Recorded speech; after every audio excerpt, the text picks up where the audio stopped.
I just want to welcome all of our guests here tonight. Thank you for joining us in person. This is great. I know it was a snow day and great, lovely weather to have, and yet everybody is here tonight. So welcome to the Board of Education meeting tonight. I would like to call the meeting to order. Tonight, we are using the closed captioning feature. The captioning will also be visible on the YouTube live stream. For those speaking during the meeting, please speak clearly so the closed captions are as accurate as possible. So would everyone in the boardroom please stand if you're able and join us in saying the Pledge of Allegiance. Thank you. I pledge allegiance to the flag of the United States of America and to the republic for which it stands, one nation, under God, indivisible, with liberty and justice for all. Juro fidelidad a la bandera de los Estados Unidos de América y a la república que representa una nación bajo Dios, indivisible, con libertad y justicia para todos.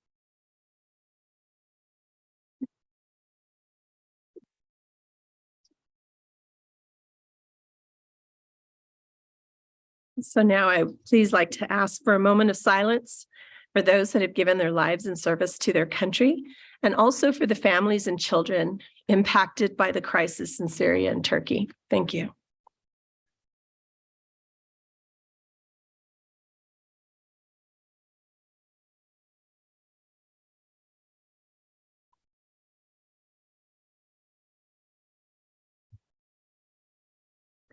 Ms. King, may I have a roll call, please? Peggy Mueller-Aragon. Here. Danielle Gonzalez. Here. Barbara Peterson. Here. Isabel Tapia Romero. Josefina Dominguez. Courtney Jackson. Here. Yolanda Montoya Cordova. Here. And it looks like we do have Josefina. Did we catch her? Yes. Yes, okay. Yes, it's got an unusual new system, so forgive me. All right, thank you. Okay, so let's say community members may attend the APS Board of Education meeting in person or at the Alice and Bruce King Educational Complex here at 6400 Uptown Boulevard Northeast, or by watching the live stream on the APS Board of Education YouTube channel. So our first item is adoption of the February 15th, 2023 Board of Education meeting agenda and approval of the February 1st, 2023 Board of Education meeting minutes and January 25th, 2023 special Board of Education meeting minutes. And I believe we had, I had a request to remove item B2 under the consent calendar, the consideration for approval of the qualification bids. Was there any other? Was that it? So do I have a motion for? I move to adopt the February 15th, 2023 Board of Education meeting agenda as amended and approve the February 1st, 2023 Board of Education meeting minutes and the January 25th, 2023 special Board of Education meeting minutes. Do I have a second? I'll second. Whoever. I think Board Member Gonzalez got in there a little first. All right. All right. May I have a roll call, please? Peggy Mueller-Aragon. Yes. Danielle Gonzalez. Yes. Barbara Peterson. Yes. Josefina Dominguez. Courtney Jackson. Yes. Yolanda Montoya Cordova. Yes. So our next item is public forum, and Secretary Jackson, will you please share the instructions for public forum? So welcome to our public forum guests. When you signed up to speak, you were asked to review rules and expectations which our presiding officer will enforce. The New Mexico Open Meetings Act requires that our agendas specify in advance the items that will be discussed and voted on during the meetings. Therefore, public forum isn't a dialogue among speakers and board members, but rather a chance to hear from our community. We will call participants to speak in the order they signed up, whether in person or virtual. Those here with us tonight will be asked to come to the microphone in the center aisle at the back of the room when your name is called. Online guests will stay in a virtual waiting room until it is their turn to speak. When it is your time, you will be escorted into the main meeting space. Please turn on your audio and video. Once your speaking time is up, you will be ushered back into the waiting room. When you are finished speaking, you may choose to leave the meeting and watch it on live stream. We have set aside 45 minutes for public forum. If there are fewer than 22 speakers, each of you will have 2 minutes to address the board. If we have 23 or more speakers, each of you will have 1 minute for comments. Please be concise and try not to repeat what others have said. Tonight, there are 13 speakers, so each of you will have 2 minutes. Once your time is up, you will be directed to complete your sentence quickly so that others may speak. You may not yield your unused time to another speaker.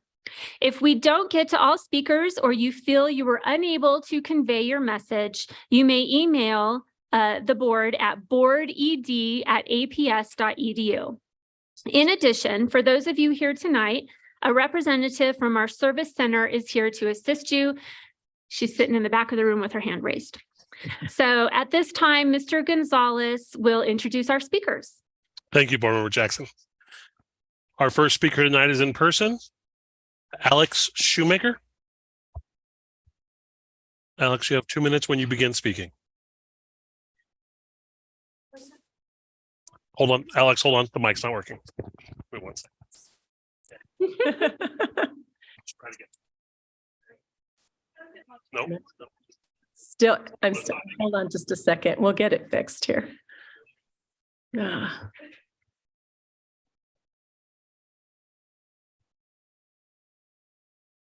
Can you say test?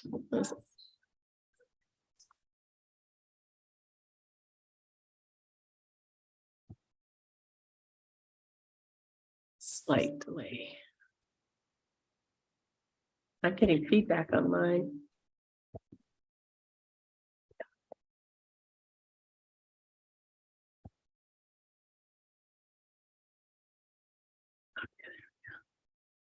That cut the feedback for sure.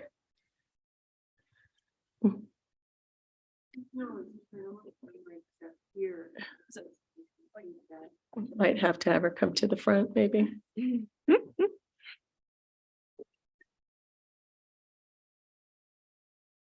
Technical delays.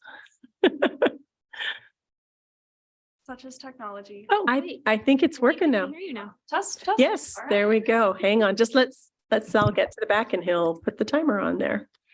There we go. Okay, whenever you're ready. President Montoya Cordova and members of the board, my name is Alex Shoemaker. I'm a graduate of Highland High School, and I hold a Master of Public Policy from the University of New Mexico. With respect to current culture on campus, it is clear that what we're doing right now isn't working. We can't keep banging our heads against the same wall, expecting different results, when we have the empirically proven strategy of restorative practices within our reach. How much more harm to students, faculty, and our community will it take for our priorities to shift? All of our students deserve to feel like there are people in their communities who hear them, respect them, and care about them. By only increasing security measures in our schools and not addressing actual root causes, we communicate a message to our students that they are dangerous and untrustworthy. We teach our students that they are criminals as we make their schools into prisons. It's no wonder that so many students are acting accordingly. Thank you. Thank you, ma'am. Our next speaker is Ruth Porta.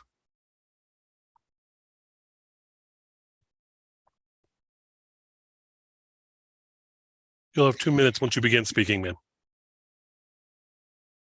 Good afternoon, President Montoya Cordova, members of the board. I am Ruth Porta. I am the owner of La Esperanza Preschool, the first Spanish immersion preschool in New Mexico, and also the first to be nationally accredited by the National Association for the Education of Young Children in Rio Rancho. I come here to just ask a question. In 2021, New Mexico was ranked the 49th in education. In 2022, it was ranked down to the 50th. While New Mexico early childhood education was ranked the 10th in the nation. So the question is, what is that discrepancy? The discrepancy is parent choice, school choice. In early childhood education, there is a mixed delivery between private providers and public education. Parents can choose which early childhood education center can go. If APS builds the 1,400 spots in early childhood education, what is going to happen, there's going to be a mass exodus of our educators from private providers, and that will make childcare in crisis or will be extinct. So I'm coming here to voice my concern about the early childhood education centers that APS is trying to build. So what is going to happen? We are going to be extinct as a private providers. Our diversity of what private providers give to our New Mexico children will be extinct. And then our 3 and 4-year-olds will go back to APS to rank 15 in the nation instead of 10. Please consider not approving those 14,000 new spots that APS is trying to open. Thank you, ma'am. Thank you, ma'am. Our next speaker is Sarah Hooten.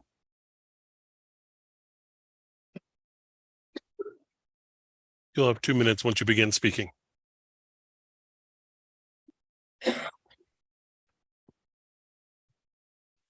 I have been a mother of APS students for almost 20 years.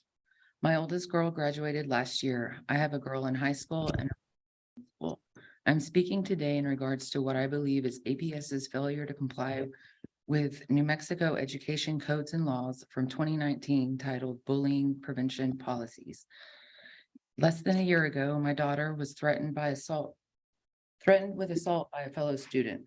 We went to the school on Monday and were given a safety plan. A week later, she was beaten and assaulted while having lunch in the cafeteria, which was what she was told to do according to her safety plan. There were no adults in the cafeteria. This assault was filmed and shared online. It has traumatized our entire family.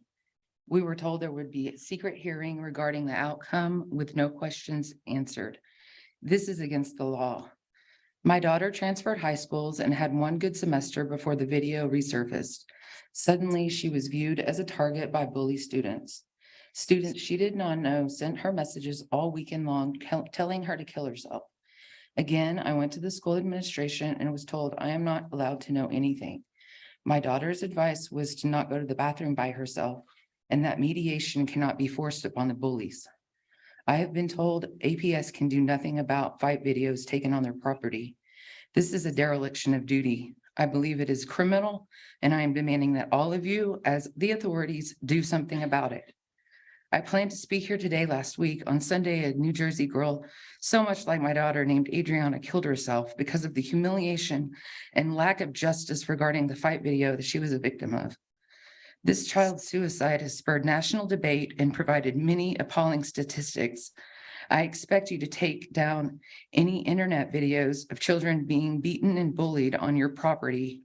I believe it is criminal for you to do nothing, which is what you're doing now. I plan to be a regular attendee of these meetings. Thank you. Thank you, ma'am. Our next speaker is on Zoom, Stephanie Maelstrom. When you begin speaking, you'll have 2 minutes. Members of the board, thank you for listening. My name is Stephanie Wallstrom. I'm a proud pre-K teacher at Whittier. APS Child Find is a gift to our students. If utilized properly, it is the way to identify our struggling pre-K students and begin early interventions even before they enter kindergarten. For many students, this early intervention could be the difference between them one day graduating high school or not. Title I schools such as Whittier and Emerson have a costly problem. Students and families often miss Child Find screenings, which leads to missed early interventions. This year, I've had students miss 6 screening appointments for a variety of valid reasons. Screeners lost over 12 hours of screening time with these missed appointments, and Emerson has had even more students missing their screenings multiple times. Poverty is real, struggling families lack transportation, and when they miss work, they lose pay. This is dissuading. Homelessness is also a very valid problem facing our families. I know that if students wait until kindergarten to begin the SAT process, it takes years for them to begin receiving services. APS made a decision to not send child find screeners to our schools. I think this was a very costly mistake, as when screeners have no-shows, the district loses money. What is worse, when pre-K students don't get screened, students lose out on much-needed interventions. Research has shown that every dollar spent on early childhood education is equal to $10 in remedial savings later. I recommend we reconsider this policy and begin sending our screeners to our school sites, especially sites with multiple students needing to be screened. I think we would identify more students, remove a burden for our struggling families, save lots of time and money, and most importantly, make sure our students receive the services they're entitled to and as early as possible. If screeners go to school sites, I promise you will not only help children, but you'll see ample cost savings and eventually, I believe, a higher graduation rate. Thank you for listening, and I hope that this feedback helps you. Thank you, ma'am. Our next speaker is Donna Fletcher. You have 2 minutes once you begin speaking. Thank you. Thank you for having me, President Montoya Cordova, and the members of the board. I'm Donna Fletcher. I'm a very nervous speaker, but thank you. Thank you. I'm talking about the right sizing issue, and I was astounded when I opened the Albuquerque Journal and the article stated that APS was considering repurposing and renovating some low enrollment schools into classrooms for 3- and 4-year-olds. I was shocked. Before APS starts adding new young children, don't you think that APS needs to improve and focus on the educational outcomes of the current Albuquerque Public School students? Don't you think APS should focus on quality education instead of the number of students? We have many low-performing schools, and families are transferring their children to better schools, whatever better means. Why are these schools low-performing? Why do these schools have low enrollment? I am sure there are several reasons, but we need to know those reasons so that we can problem solve and fix these low performing schools instead of closing them down. Forcing families to transfer to other schools is not the answer. We need to find solutions and fix the problems in all the K-12 schools. APS needs to focus on the existing K-12 students to ensure that they are reading by 3rd grade and succeeding with all their learning. Adding 3- and 4-year-olds is not the answer to improving educational outcomes for children in APS. And when I say we, I mean we, parents, family, teachers. It's not all on the teachers. It's all of us, because we need to make some changes. Thank you. Thank you, ma'am. Our next speaker is on Zoom, and it is Gail Stewart.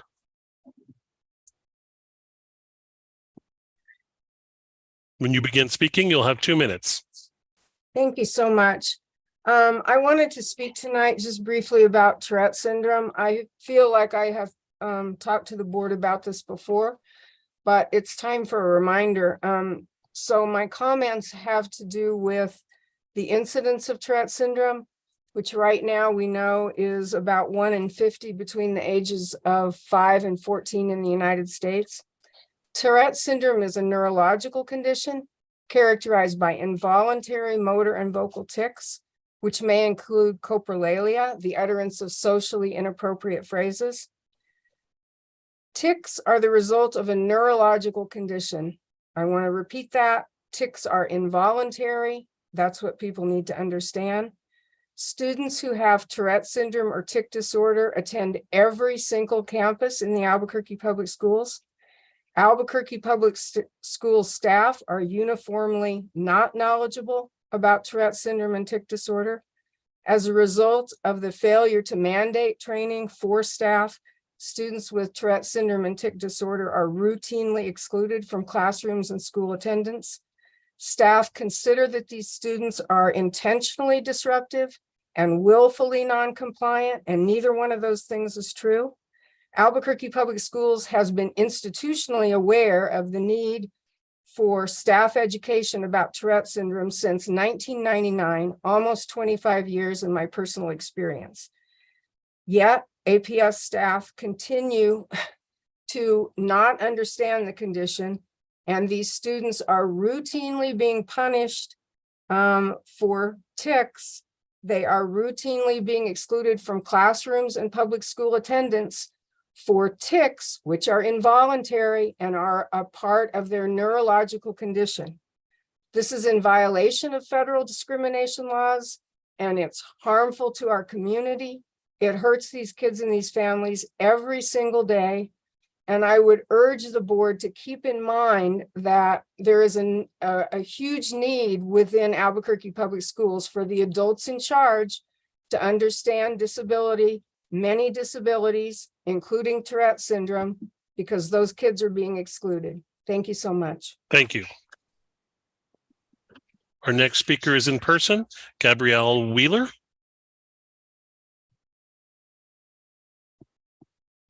You'll have 2 minutes after you begin speaking. Hi, greetings, APS School Board. This is actually the second meeting I've ever attended, but I'm speaking on behalf of early child care centers. I have a deep concern about this move to convert the buildings to 3 and 4 year olds and take up these 14,000 slots. I'm not sure if you're aware, but that could actually decimate the early child care centers in Albuquerque, who just recently survived COVID. You would also, and I think it would be unintentional, but probably our employees would migrate over to these centers, and it could cause us to go through another crisis of not having enough employees. I come from an early child care center that I took from a 2-star to a 5-star. Our kids are reading, they're writing at 4 years old. We work hard at our program and we're producing results. And I just don't understand why they would take the 3 and 4 year olds from us. Now, this happened in Oklahoma, where they took the 3 and 4 year olds and put them in the public schools. And what happened is 40% of the private centers closed. So what happened is you lost infant and toddler care. And that they still have not recovered that back. Another thing is that we don't understand, just looking at my notes, is that there's a no touch policy for APS.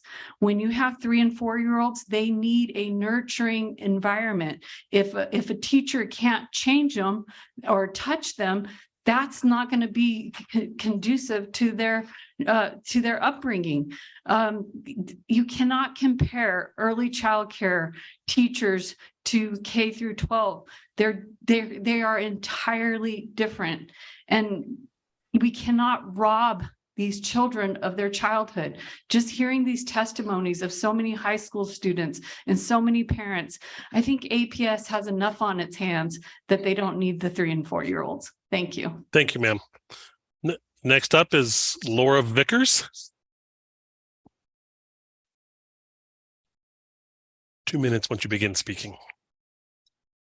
Good evening, APS board members. My name is Laura Vickers, and this is actually my 3rd time speaking. I work at West Mesa High School as a 9th grade teacher. And we still haven't really seen any changes on our campus. We keep asking for more security. We didn't really get any. There are still things happening on campus that we as teachers have no control over. Masses of people in the bathroom smoking, 1 person trying to correct 20 people. It's not safe. We did get some police officers from the city of Albuquerque to come in, and I guess they briefed today, but I don't know. We were teaching class, so we really couldn't be at the briefing. But I'm glad that they're there. Thank God for them. Last year we had 5 security guards, 1 SRO. Currently we have 3 security guards and 2 SROs and close to 2,000 kids. Kids are leaving. You are losing them to charter schools because they don't feel safe. And it's just, we just don't have enough manpower. We keep asking and we keep not seeing anything. And people keep saying, you know what, it's just not possible. But I think it's possible because I don't see that APS has done anything to advertise or to make it appealing to come and protect children and staff. $16 an hour to come put your life on the line. It's just, it's ridiculous. We need a full-time crossroads counselor, which is a substance abuse prevention, intervention, and harm reduction program for APS high school students. Oh yeah, we have definitely drug deals going on and we don't have anybody there. Oh, we need help. We need it now. And this, like I said, it's been 6 weeks. So where is the help? That's all I got to say. Thank you, ma'am. Our next speaker is Miss Rankin. The first name is Baji. Did I get it right? 2 minutes when you begin speaking, ma'am.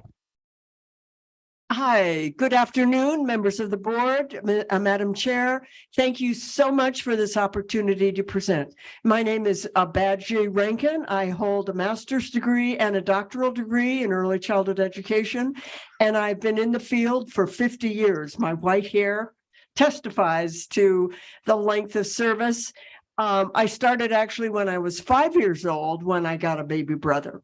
But in any case, I am here to speak also for the right sizing issue and to talk about the importance of parent choice and the treasure that we have in New Mexico and in Albuquerque of the mixed delivery system. When pre-K started, it started on the spirit of equal 50-50, a split between public schools and community-based early childhood programs, a partnering together where PED and then CYFD, but now the early childhood department can learn and share with each other.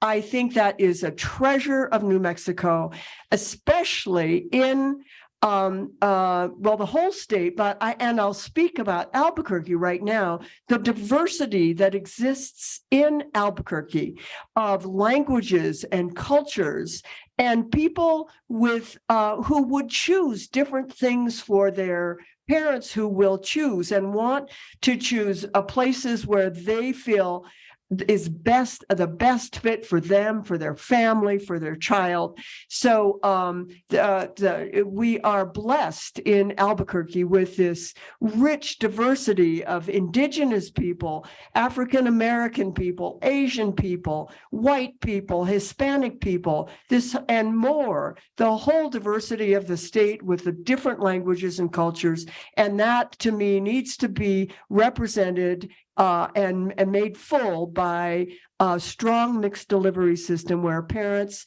and families have the choice of what center, what program, what school they want to put their children in. So thank you again for the time to express my opinion. And I look forward to keeping this mixed delivery really strong. Thank you so much. Thank you, ma'am. Our next speaker is Adriana Solis. You'll have 2 minutes once you begin speaking. Hi, my name is Adriana Solis. I'm a sophomore at West Mesa High School.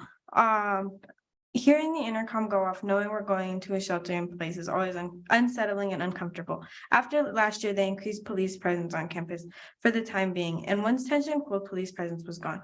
When the gun went off in class on campus, police presence increased again. How often will this happen before something is done about it? In my eyes, to be safe at school would be to have more security and better cameras.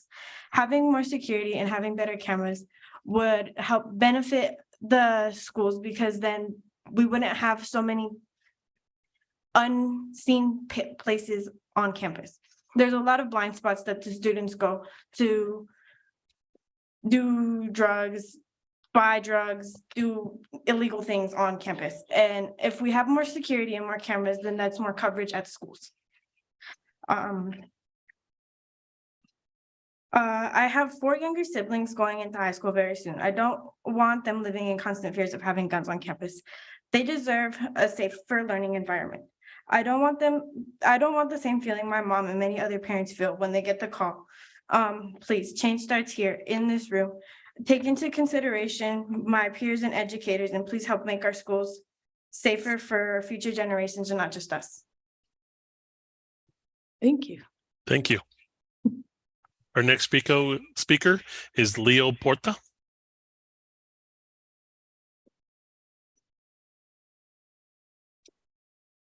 Karen Vigil is next. You'll have 2 minutes once you begin speaking, sir. Members of board, I'd like to thank you for letting me voice my opinion today. And I'd like to register my opposition to you bringing 3 and 4 year olds here.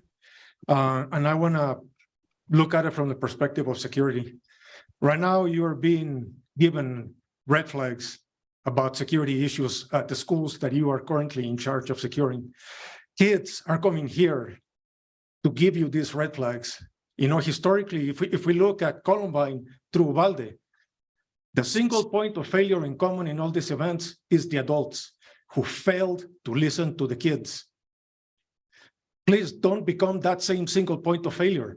Right now, if you cannot secure 16, 17-year-olds who are comparatively easier to secure, let me tell you, you are not ready to secure 3 and 4 year olds.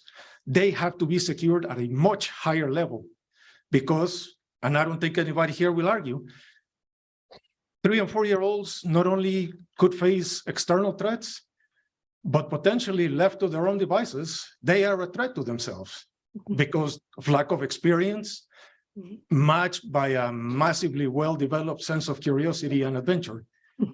And so, you know, please listen to what these kids here are telling you. They are running red flags up the pole. Do not ignore them and do not bring 3 and 4 year olds here because you are not ready for them. Thank you. Thank you, sir. Our next speaker is Karen Vigil.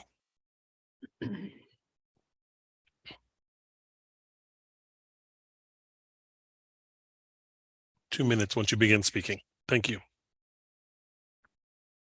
Hello, my name is Karen Vigil. I'm a former graduate of West Mesa High School, 1979. I work for IBM in the IT industry, and I'm here to support the need for West Mesa to have more security and counseling at the school. I know they're lacking truancy social workers, and I know they need a full-time Crossroads counselor, and definitely need more security staff. And in my industry, change is part of everyday thing. It's just part of what IT is, change. And I'm hoping that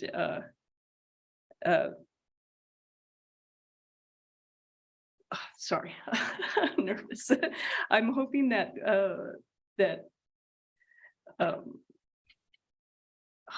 sorry, I'm drawing a complete blank at the moment.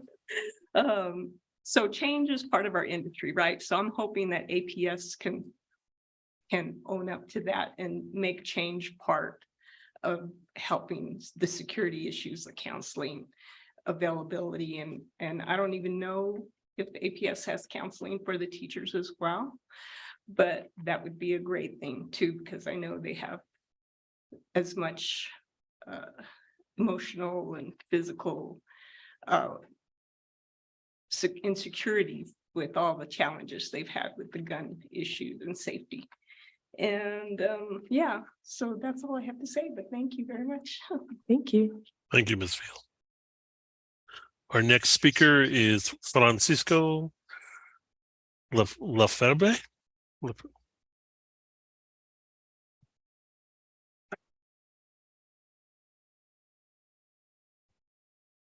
So you have 2 minutes when you begin speaking. Thank you. Good evening, President Cordova and members of the board. My name is Francisco Lefebvre, and I am the artist, the muralist that's working on the Albuquerque High School mural. And I'm here to ask for your help in the urgency to see this project through. Money has been allocated by Senator Jerry Ortiz Pino Unfortunately, we haven't gotten going on it.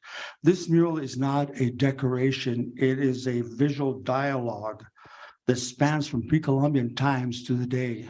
It is an epic composition that depicts the people and the history of the Southwest. It includes people such as Soledad Chavez Chacon, who was the first woman to be governor in 1924, a graduate of Albuquerque High School. And it also has people like Demetria Martinez. It has Valerie Webb Jaramillo, who happened to have been the first homecoming queen, Black homecoming queen at Albuquerque High. Diana Dorn Jones. It has Rodolfo Anaya. It has the kind of composition that tells the whole what's happened in the Southwest for the last over 500 years. I would like to see if anybody, if you haven't seen the mural, I would like to invite you that I can give you an interpretation of the mural. And I would like to also maybe include some other friends of mine who are very concerned about this project being halted. It should have been going on since October, and it's already going to be March, and I have not put a brushstroke on that wall. Now, in the beginning, I started in 1976, this project. I did it for free and then a few years back, they did some renovations and they included more wall space, and I've been working on it. Now, if I was to get paid $1 for every brushstroke that I put on that wall, I would be a billionaire or maybe a trillionaire. But here's the point, is that I would like to see if maybe we can set up a time so we can have this discussion while we look at the mural, so I can give you an interpretation and translate what the imagery is all about. Thank you. Thank you, sir. Our next speaker is Teresa Ilgin.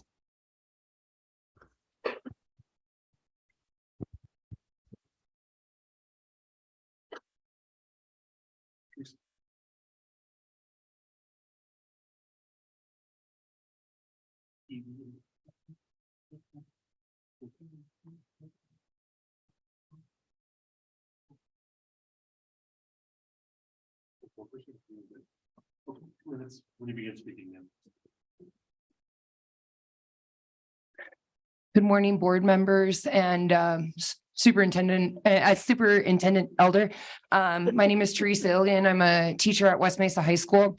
This has been a particularly emotional day for me for a variety of reasons, mainly because I'm throwing myself passionately and wholeheartedly behind my entire teaching career, like I have since day one. And the reason that I became involved with organizing against gun violence or, campus safety, whatever this is taking on with this Action Now group, is because I love my students and I want the world for my students, and I want them to go out to be able to accomplish whatever it is that they set their minds to.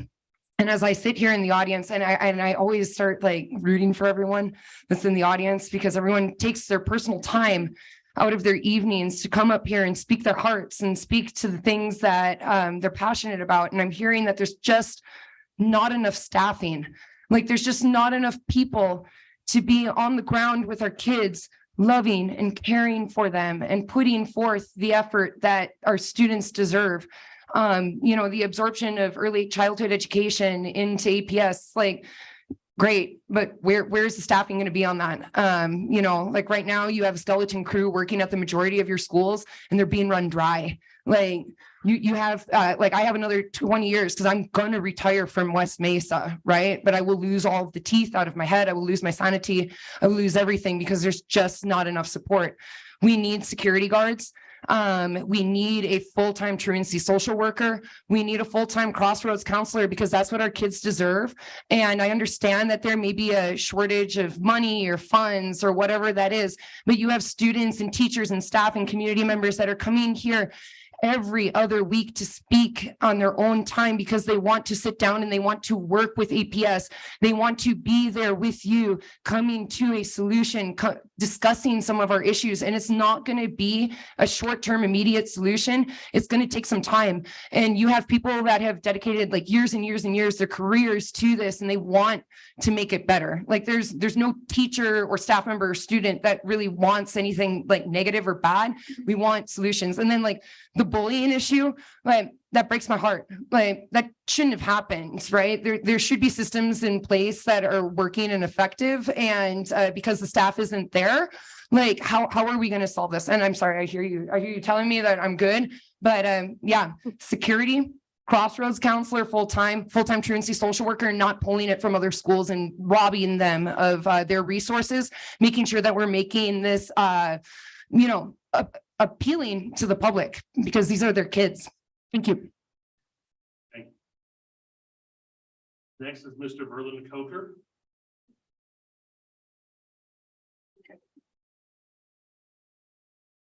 You have 2 minutes, Mr. Coker.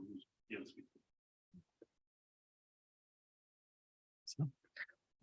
Hi, my name is Verlin Coker. I'm here to talk about FAPE. Today was my little brother's IEP. He has Down syndrome. And we were informed there was a change in policy in October that now limits his attendance to 4 years after he gets his diploma, unless he has specific needs that need to be met by Highland campus. This is direct in violation of FAPE. What it guarantees is that anyone with a certain set of disabilities is allowed to stay through the age of 21.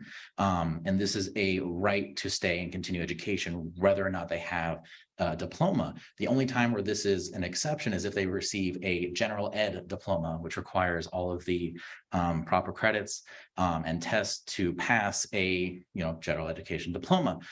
Charlie cannot do that. And so this policy change is a direct violation of FAPE. I highly recommend looking into it because this is a fairly major infraction. These students do have a right to be among their peers for as long as it's guaranteed through FAPE. As well, I do want to give thanks to all the other speakers here. And one thing that I do want all of you to keep in mind is that a lot of this is money focused. This is why this is happening to my child, is that they want to push him out because they don't have the funds to adequately support special needs. That is the purpose of this. And this very specific instance happens to be highly illegal, whereas the others are simply effective. This is why we're doing the right sizing, which is functionally downsizing. This is why we don't look at the outcomes, because in order to actually fix what's going on in our classrooms, it would cost a lot more money than it would be to just close the schools down in general. This also goes in with security. I don't know if you've tried to be stoned for 8 hours a day. I assure you it's not fun. The only time you would do it is if you want to mitigate the pain of being in your current environment. And so what this means is that these students are acting out, doing other things, smoking in the bathroom, for 20 minutes at a time, because they'd rather do that than be in your classrooms. And in order to fix this, we as a district need to actually assess what it is that we're looking for in our classrooms, how it is that we're teaching, whether or not we're allowing our students to be creative and allowing our teachers to help them be creative. Again, all of this is interconnected, and a lot of it flows in the budget. And we're heading towards a fairly large shortfall due to climate change and oil money running out. We have got to figure out how to get all these things under board with a sufficient budget, because we're not going to have all the money. That's why we're in early education, is we're trying to get the funding from them as well. Thank you, Mr. Coker. Let me finish my thought. All in all, keep in mind that there are meetings on the redistricting. I was just at one. Please show up. If you do need a protest, do protest, because I assure you the board doesn't really care. Thank you. Thank you, sir. Our next and last speaker is Evan Barrios. Did I say that right? Evan, you'll have 2 minutes once you begin speaking.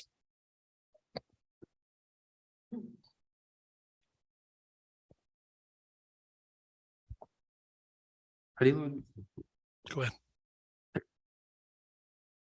Hello, my name is Evan Barrios.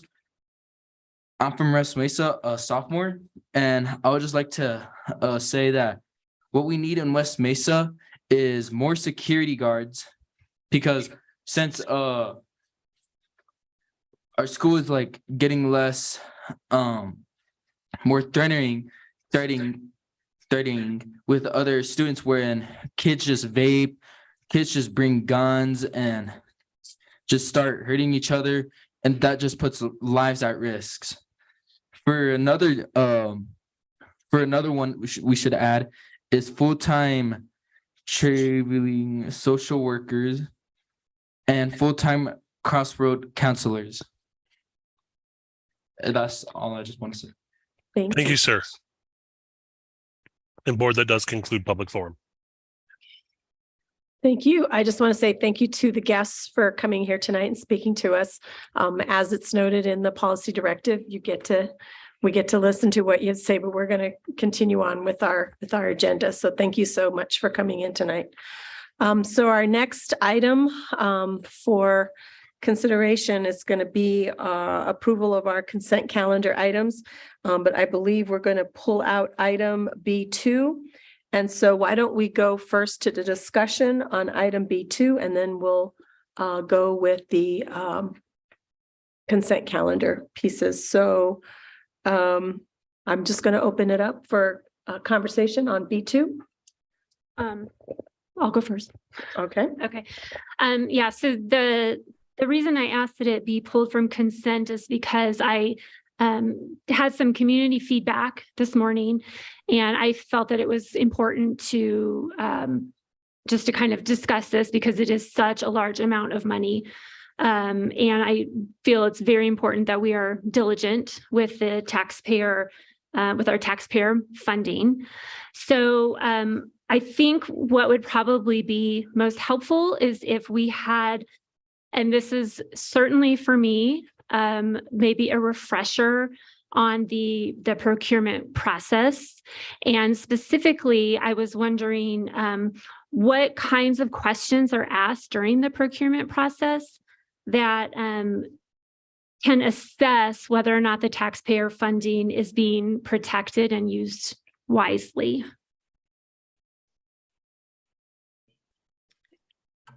Okay, so I can answer that, and I'll defer at any time to Renette. Okay, so we'll start first with Karen Alarid. Is Renette in the room? Yes, she is. Oh, you can probably start with her.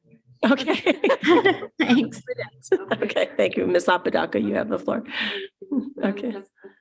So the state of New Mexico procurement code and the federal regulations, and also the New Mexico administrative code, they spell out how we use taxpayer funds and how we issue requests for proposals or bids. It's a process that we have to follow, beginning with advertising the project, also getting proposals in, and having an evaluation method. So our evaluation method for construction, we actually have the evaluation factors spelled out in the New Mexico Administrative Code.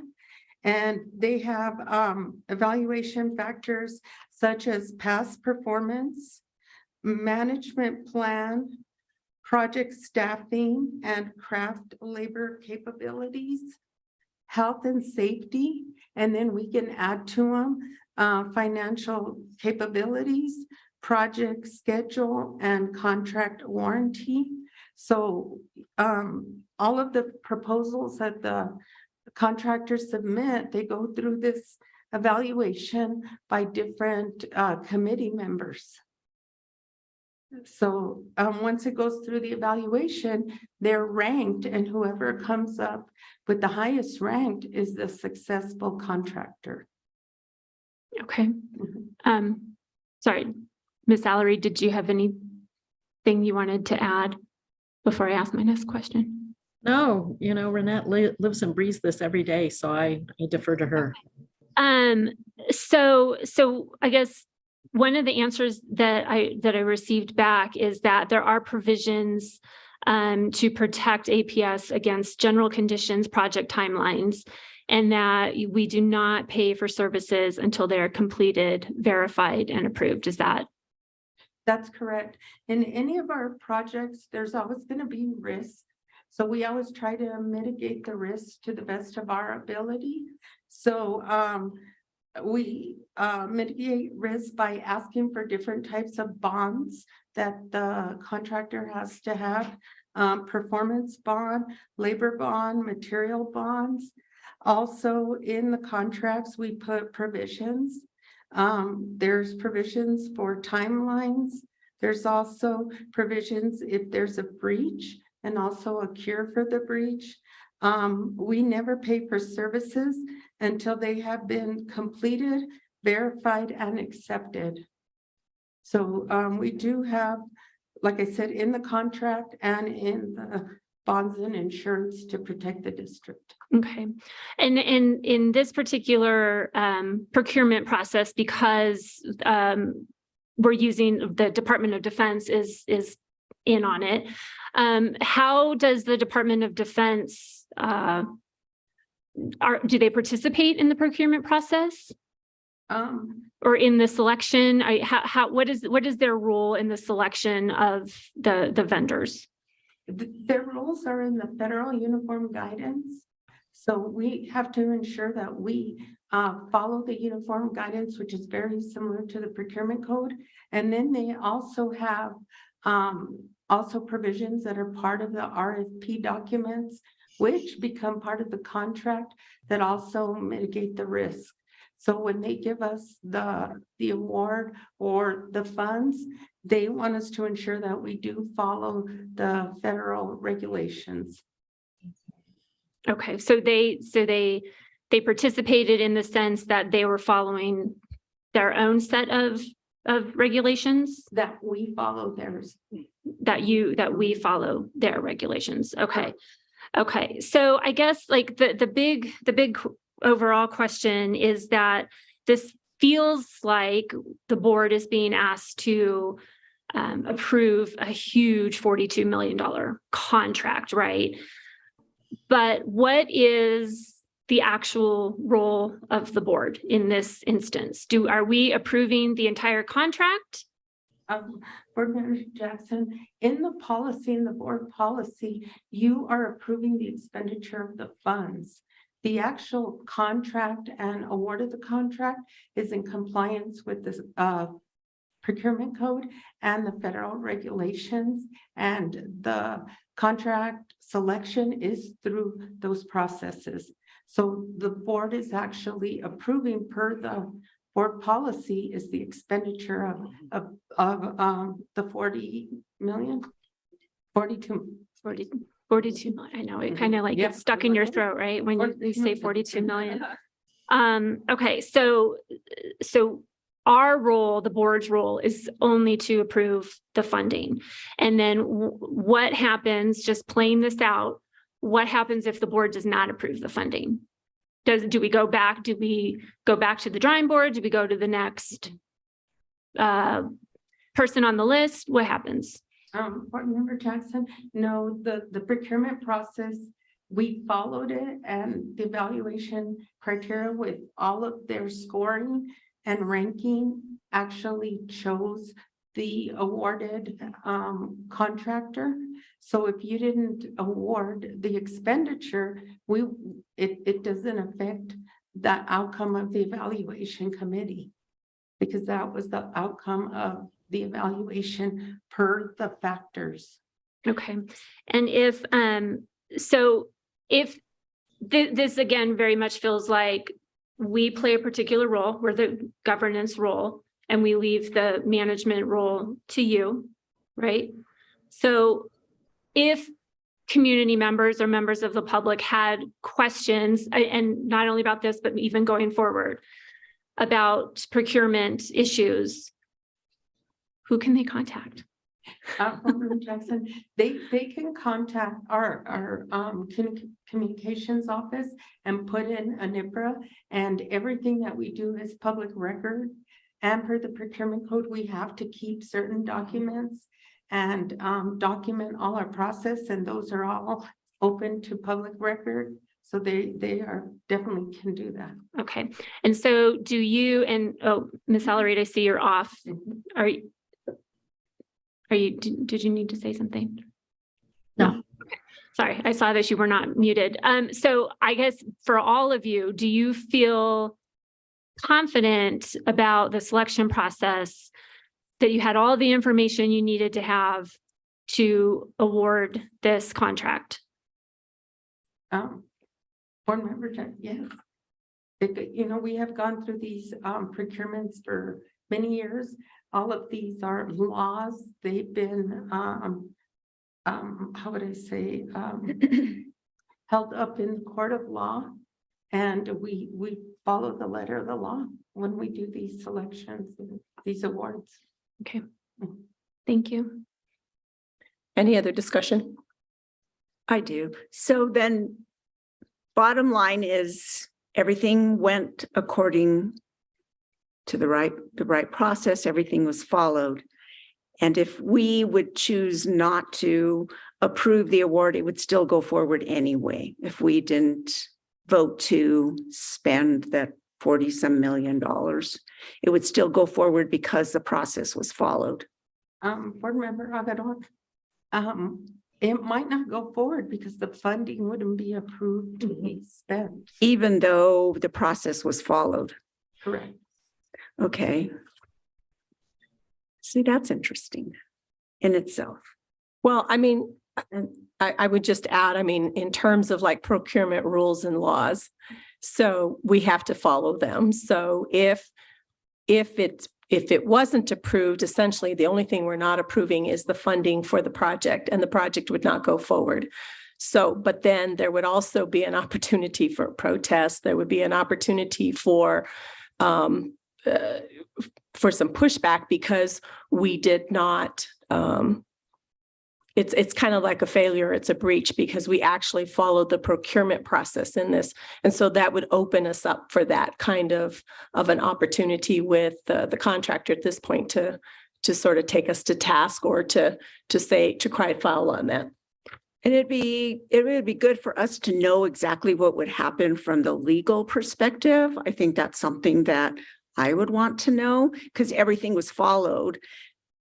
And so what would happen if it wasn't approved legally? What can happen to us? So I think that's something maybe that we need to have a discussion maybe at another time.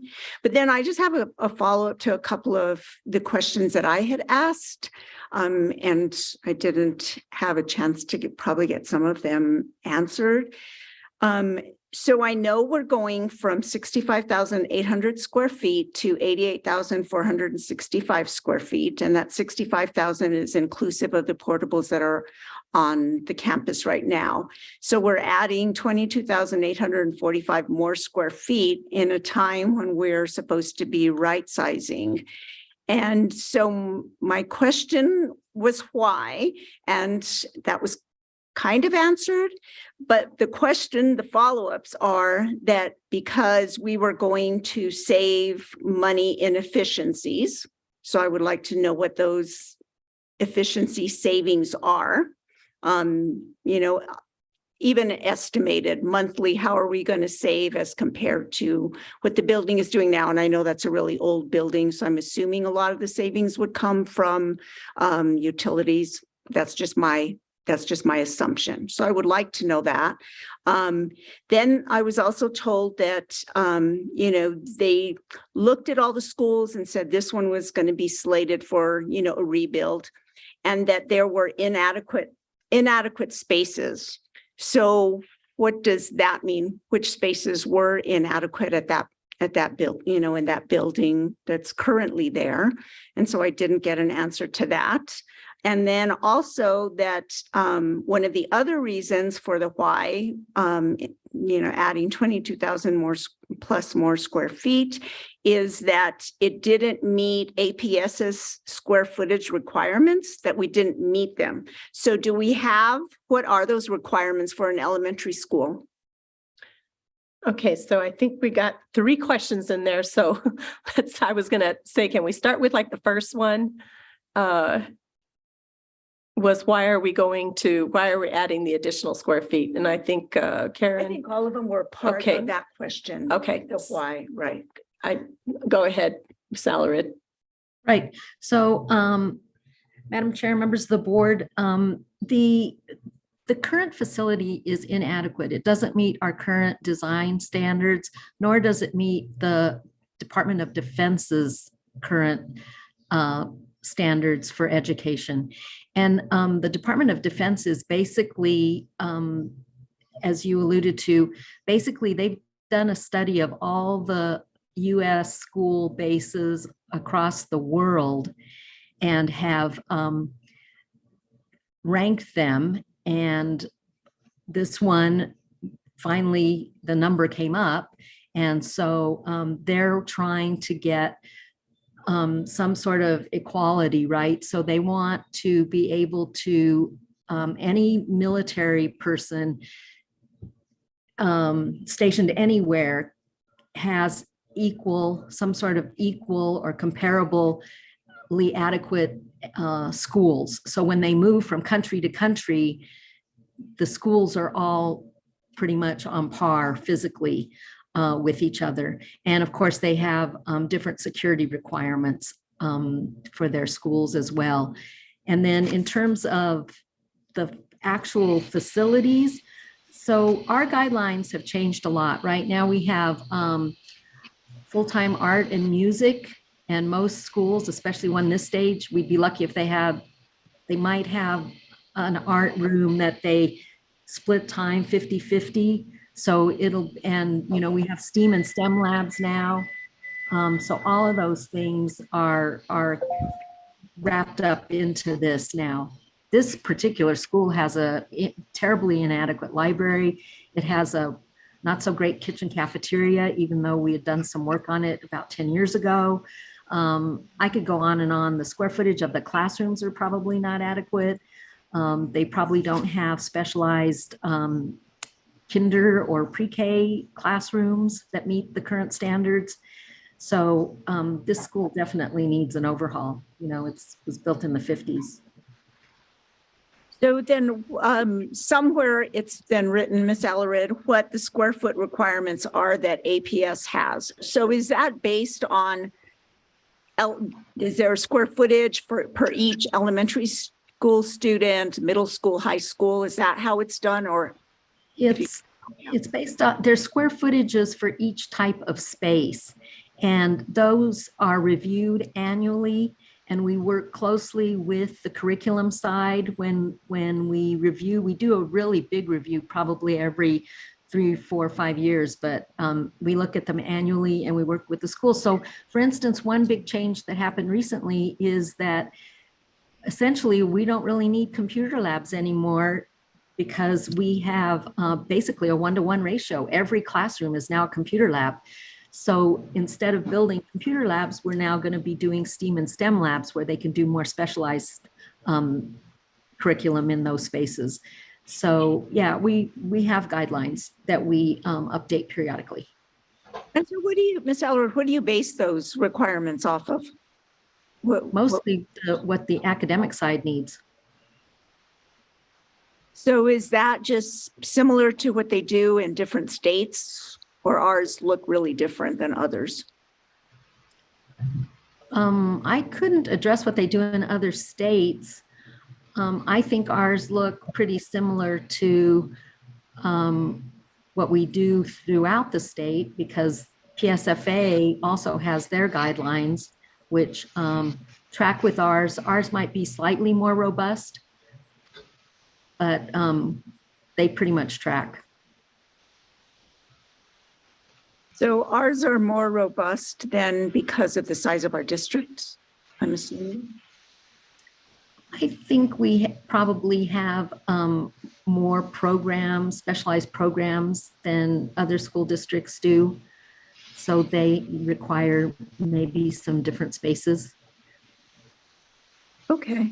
And then I know this is probably difficult, but I know I was told another reason to the why question I asked is that well, I was told we'd be saving in efficiencies. So were you speaking then about utilities, because everything will be built?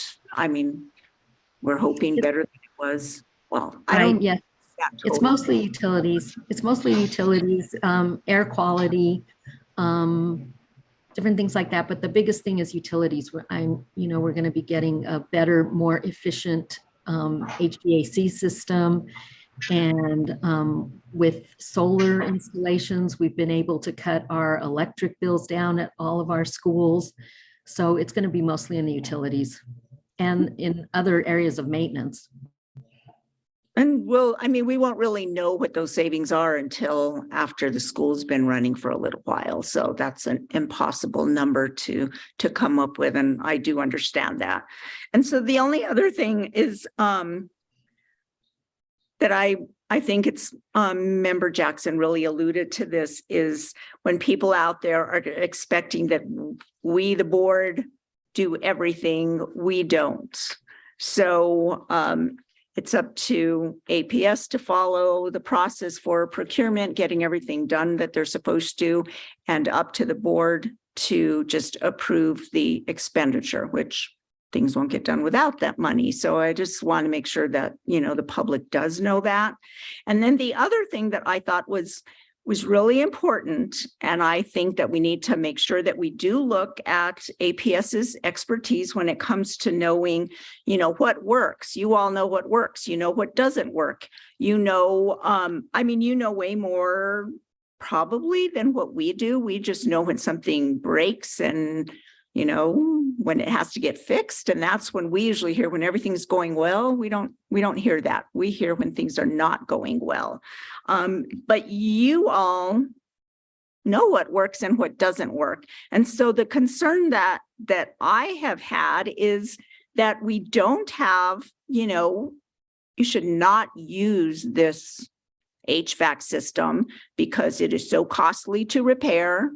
We have to have certain, and I won't say I know some of them, that only certain people can work on them. So many times our own employees can't work on them. So that makes it more costly. And then we have to wait on them to, be there, because obviously there's not a big labor pool for a lot of people out there. And so my question probably is, are you prevented, and I don't know if this would go to Ms. Apodaca or to Ms. Alarid, from having such a do not use list? Because sometimes I see things and I'm like, oh my goodness. I'm looking at Coyote Willow. That HVAC system, in my opinion, should have never been used. Some things should not be used in our climate, some things you all know that break down. I'm sure you have a list of everything that has broken down. But are you all kept from having a do not use list for products and vendors and systems that have been problematic? So I can answer that from a systems point of view. It's interesting that you should bring that up, because we just had a meeting with maintenance and operations, and they are wanting to change what was their preferred HVAC system, which was VRF. And the reason that they want to change it is that the technology is generations in now. And so if we bought the VRF system under phase 1 technology, they're now at phase 3 technology, and those computer boards don't talk to each other. So they're having a lot of problems with it. Now, this is a system that checked all the boxes as far as maintenance and operations was concerned, right? That's the system they wanted, and we've had it now for 15 years, and now we're seeing kind of in the short term, it checks all the boxes, but in the long term, not so much. So we're getting ready to make a change to our standard based on our experience. And we do that periodically. We work closely with maintenance and operations. The capital construction program, basically, we design and build the buildings, and then we kind of take care of that building for a year. And then it goes to M&O, and they have to take care of it for the life of the building, which, as you know, some of our buildings are incredibly old, right? 50, 60, 70 years old. And so this is what happens. There's a back and forth and we talk to each other and this works, that doesn't work. And all of that goes into our design standards when we update every year. So yeah, we've got a lot of lessons learned out there. And so then I guess the answer to my question is you have that list. I mean, you have a list of things that are not working, products that are not working, et cetera, vendors that, you know, may be subpar. So we have those. Do you use that expertise? Do you use that information that you have? Board member Aragon and members of the board, that can get kind of tricky because it is taxpayer money. We have to go through a process of debarment and suspension. And that is the only way that we can kind of exclude anybody. And it is like a due process for them. However, when specifications are written for a purchase, those specifications need to be written in a way to help alleviate all the products that don't work. So if there's certain technology or certain features or certain capabilities that don't work, then they need to be addressed in the spec writing to put in what does work. Because that's how we're able to get a responsive offer that meets the mandatory requirements without having to have, like you said, a list. Right. So, I mean, I read a lot of the, you know, the specs, and it seems like they do put everything in. Probably not everything, obviously, or we wouldn't be having some of these problems with some of the newer Coyote Willow.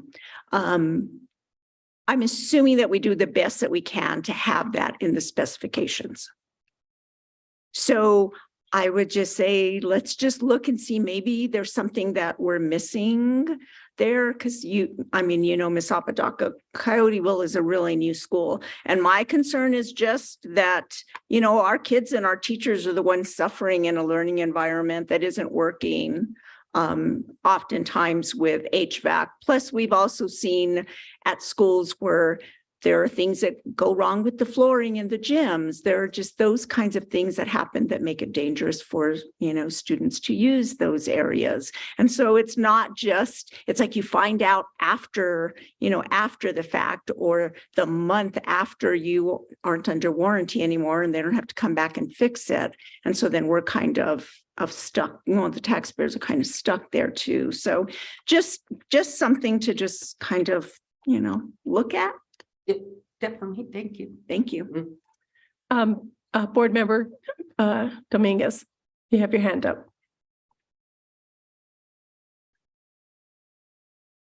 So I just have a follow-up question to what board member Muller Aragon raised. Do we write the specs? Not the board, no, the district. Yes. And go ahead. Well, we do have some guidelines that we ask our, actually the architects write the specs. But we do have some guidelines for them about certain products or systems because we want certain things for ease of maintenance and various reasons. So the architects that we contract with write the specs. Okay. I thought maybe there was a statute that governed that kind of thing, but okay. And all this takes me back to, I'm having a deja vu moment, especially when the question was, what are the legal ramifications of not approving this item on the consent agenda or consent calendar? And one word comes back to haunt me: capricious.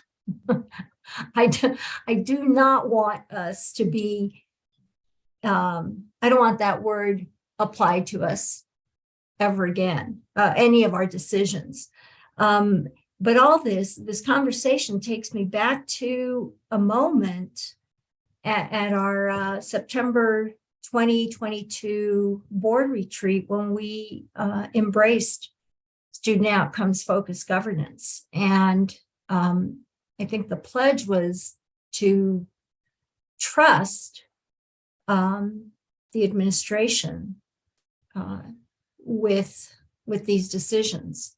And I think it's hard for the public to our constituents, I guess, need to be reminded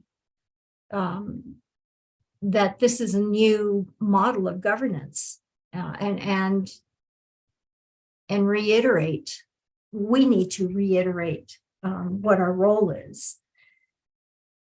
So those are the only observations and questions I have. Thank you. Thank you. I just want to remind the board too that remember that this conversation on this particular construction came up before us before it came here for approval for the funding. So we went through a whole discussion where we received some information about, what the vision was for the school, what it was going to look like, the fact that it was going to be a partnership with DOD and the need for it, and what was going to happen at that time. And so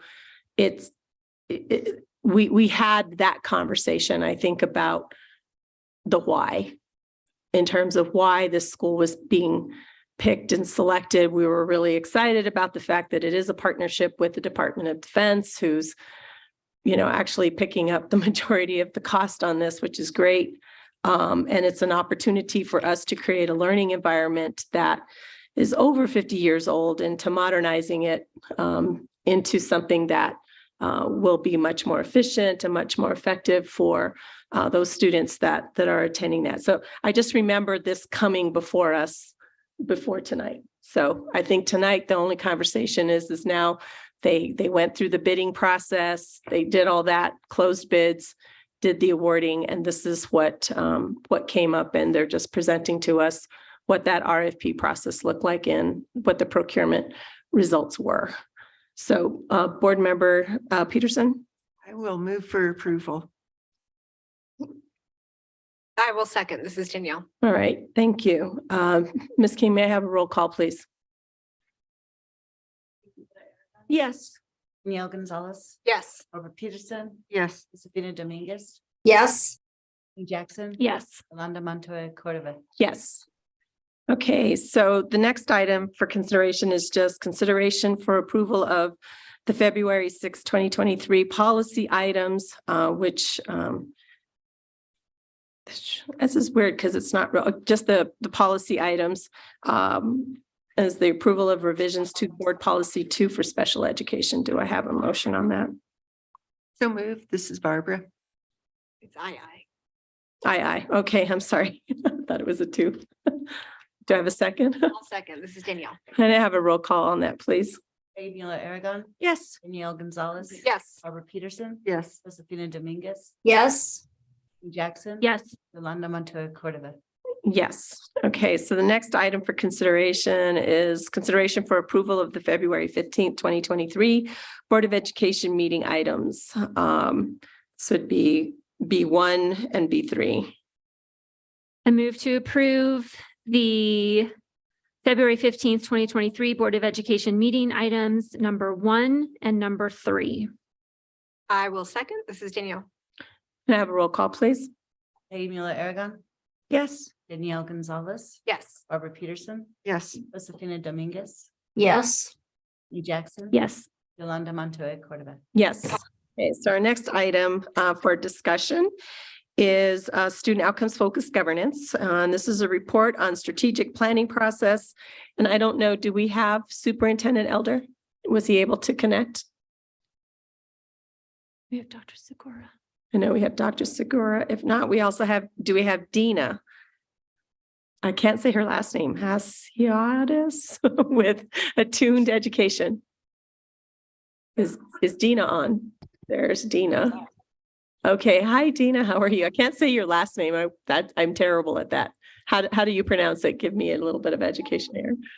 Evening. It's Hasiotis. It's what it looks like, but it's a little intimidating. So it's okay. Yeah. All right. So, and I don't know if Superintendent Elder, he was traveling.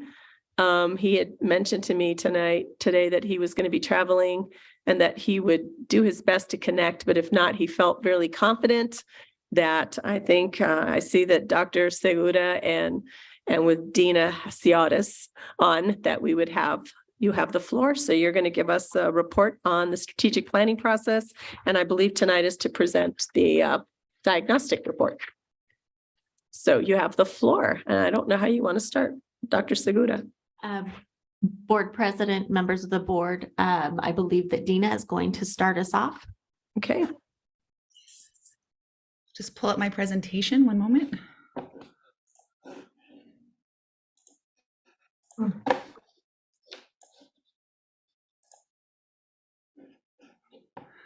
All right. Good evening, everyone. It is, thank you for having me and letting us join this evening to share some key updates on the strategic planning process. We hope to give you a few key elements around objectives of where we've been and where we're going, specifically around the process, share some of the overall findings from the organizational diagnostic, and give you some insights into some emerging priorities that the administration has identified at this stage. So, Dr. Segura? Yes, thank you, Dina. And I do believe that Superintendent Elder is on. And so, Superintendent, did you want to take it from here or do you want me to take it? I'm trying to get him in the room. Give me 1 second. Here he comes.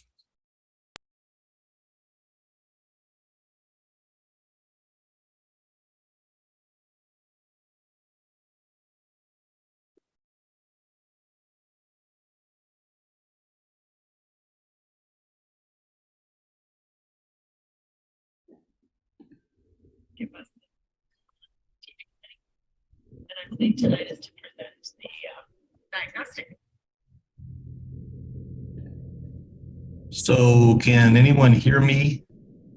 We can hear you, but we can't see you. So yes. Well, I literally ran into my hotel room, flung this computer onto this table. I can tune in.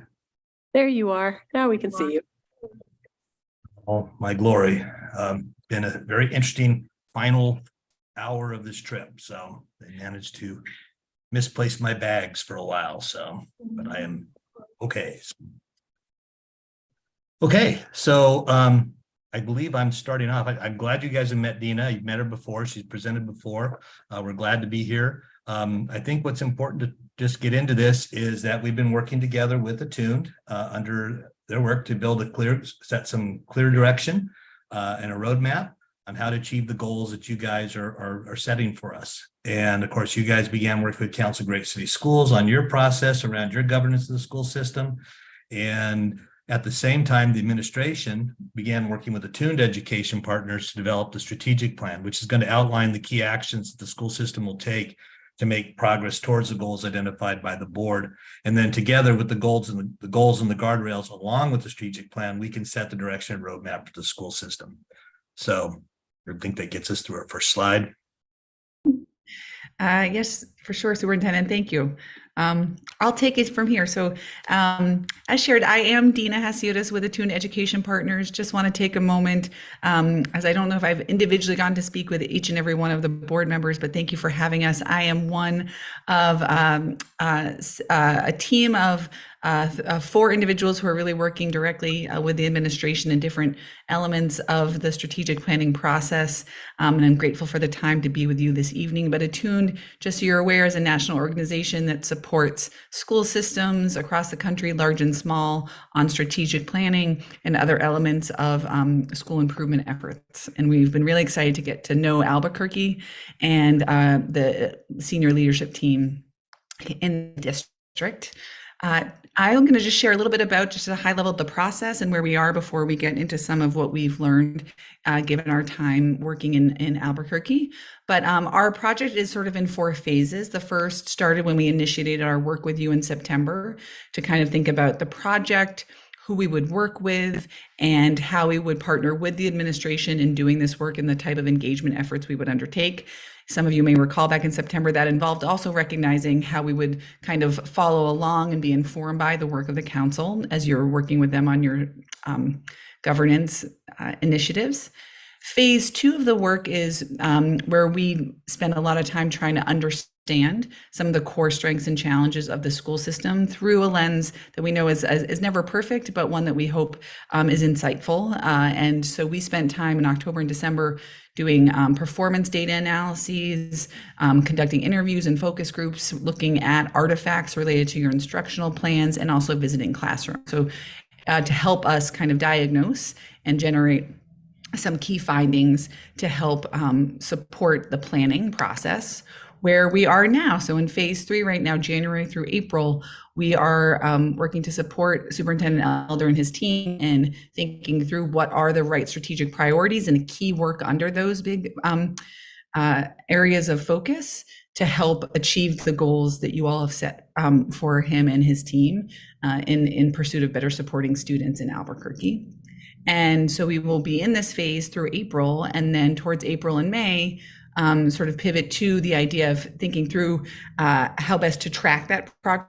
We know you all are working with the administration and the council on interim goals and guardrails, which flow into what we call sort of progress monitoring or scorecard structure, but we will work to make sure that all of these things align, and just that as much support we can around sort of how the work can be tracked over the 5-year plan is something we will want to support on, and also thinking about the resources and early implementation. But as of now, we are in phase 3 and excited to start to think through some of the core elements of the plan. To get there, though, there's many individuals who've been a part of the planning process thus far and will continue to be that I just want to highlight. Attuned, just to clarify our role for everyone in the public, we are the external facilitator from our point of view in helping gather this information and partner with the administration on reflecting on key data points and helping facilitate meetings of central teams and others towards building the plan. We also, a key role in this process are your stakeholders, who we see as your students, families, your district staff, and your community partners. We have and will continue to want to engage with them in a variety of ways to help inform the planning process. We do a lot of work with what we call the steering committee in this design process that is Superintendent Elder's cabinet. And through that is the main work, the group that we're working on to develop the plan, to sift through the data and the reflections and the feedback to help chart the path. We also have established, which we are grateful for, the contributions and suggestions you all raised for an advisory group, which we actually had a meeting this evening before I got here. So it was great to connect with so many teachers, principals, community members, and parents. It is a group that is helping sort of run alongside the broader stakeholder efforts to continue to give very concentrated feedback on what we're hearing in the diagnostic and what could be emerging priorities and initiatives for the work ahead. So it's been exciting to get to know that group and continue to engage with them. And lastly, you all as a board play a very fundamental role in you've set the direction with the goals and the guardrails, and also your feedback in this process is extremely valuable to Superintendent and his team. So just to give you a sense of, as we're going through those 4 phases, how we see the key roles many individuals play. In January, just to kind of see where we're going, there was a draft of draft strategic priorities that were identified in response to the diagnostic. We're in February, so there's been some work to reflect on that diagnostic, which I'll share with you, and start to think about what those draft priorities will be. In February and March, this is just an illustrative example of what we hope to get to around, once you identify those big focus areas and feel good about them, identifying what is the key projects, multi-year work that would happen underneath them to make progress in those areas. And that's something that we'll focus on, and also help the administration ultimately build clear work plans for year 1 to help them really make good progress in these areas. And then ultimately, as I said, in April, we will in May move to sort of making sure all the systems are in place to help the administration track progress and also report out to you in ways that make sense along the way. Now, the diagnostic. We spent some time in that phase 2, as I said, trying to collect lots of pieces of data to help inform a set of findings around what are some of the strengths of APS right now and where are some opportunities for improvement.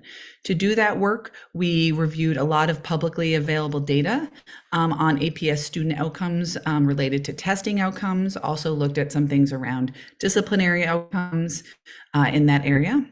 We also conducted an instructional quality review, which my colleague Lindsay Smith is also on the line tonight, who led a team of individuals who visited 24 schools and nearly 190 classrooms in APS to get a sense of what was happening inside classrooms between teachers and students related to your instructional programming across all the learning zones. And then also we did specifically in Albuquerque, a set of focus groups that sort of followed along and behind the work you were doing with your broad survey work for the board goals with district leaders, principals, teachers, families, and students, and other community groups along the way to help us gather some insights again on what are the strengths and what are the opportunities for improvement. And those findings are synthesized in these key areas in the report that we've created. And tonight, what I'll do is just share the high-level major takeaways from that, and then pivot back to Superintendent Elder to talk about sort of potentially the direction the administration may want to go related to priorities in response to that and your board goals. So in terms of the key strengths, and it's been really wonderful to spend time in Albuquerque and see many of the wonderful things happening in your schools and also in your school community. And while there's many things that are wonderful about Albuquerque that are not likely going to come up in these 2 or several bullet points we did want to elevate what we saw as the loudest themes when we look at the performance data, the classroom observations, and constituent perspectives that sort of were the loudest throughout our listening process in phase 2. So one of the first strengths that came out in our work was that folks are very proud and feel like APS has a strong commitment to celebrating the unique cultural diversity of the district and its students and families who make it up. Specifically, they feel that the stakeholders, including students, this means parents, students, staff, and at the school level and the district level, all called out that this is something that the diversity is an asset, and it's also something that we feel is valued, and that feels like a strength to build upon within the APS community. We also heard that folks are very proud about the schools they attended, the schools their children go to, and sort of the communities which they feel most connected within APS. And so there's a lot of cultural pride and sort of community pride in what APS, as what people are interacting with your community. Second, we heard that there was sort of a loud and kind of key strength around the availability of district offerings and resources that are provided to students and families.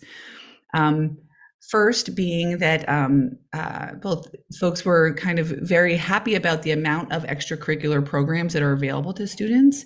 Now, this does not mean that folks don't think there should be more and that not all schools may have everything that every other school has, but it was pretty consistent as we sat with students when we asked sort of the first things that you view as a strength of your school or with families, that they felt like there are opportunities at their schools for students to connect or find interests, which was positive to hear. We also heard that stakeholders take a lot of pride and appreciate the bilingual and dual language programs that have been established in APS over time. Again, recognizing there's always room for improvement, but that this was a strength that many thought stood out in APS compared to potentially other systems they may have been in before or aware of. And also, stakeholders called out the sense that they feel like there's a lot of a variety of resources that schools and the district provide to families in need, in particular students, raised frequently in the conversations that we sat with them on, that the school has opportunities for students who may need things that are not related to their academics.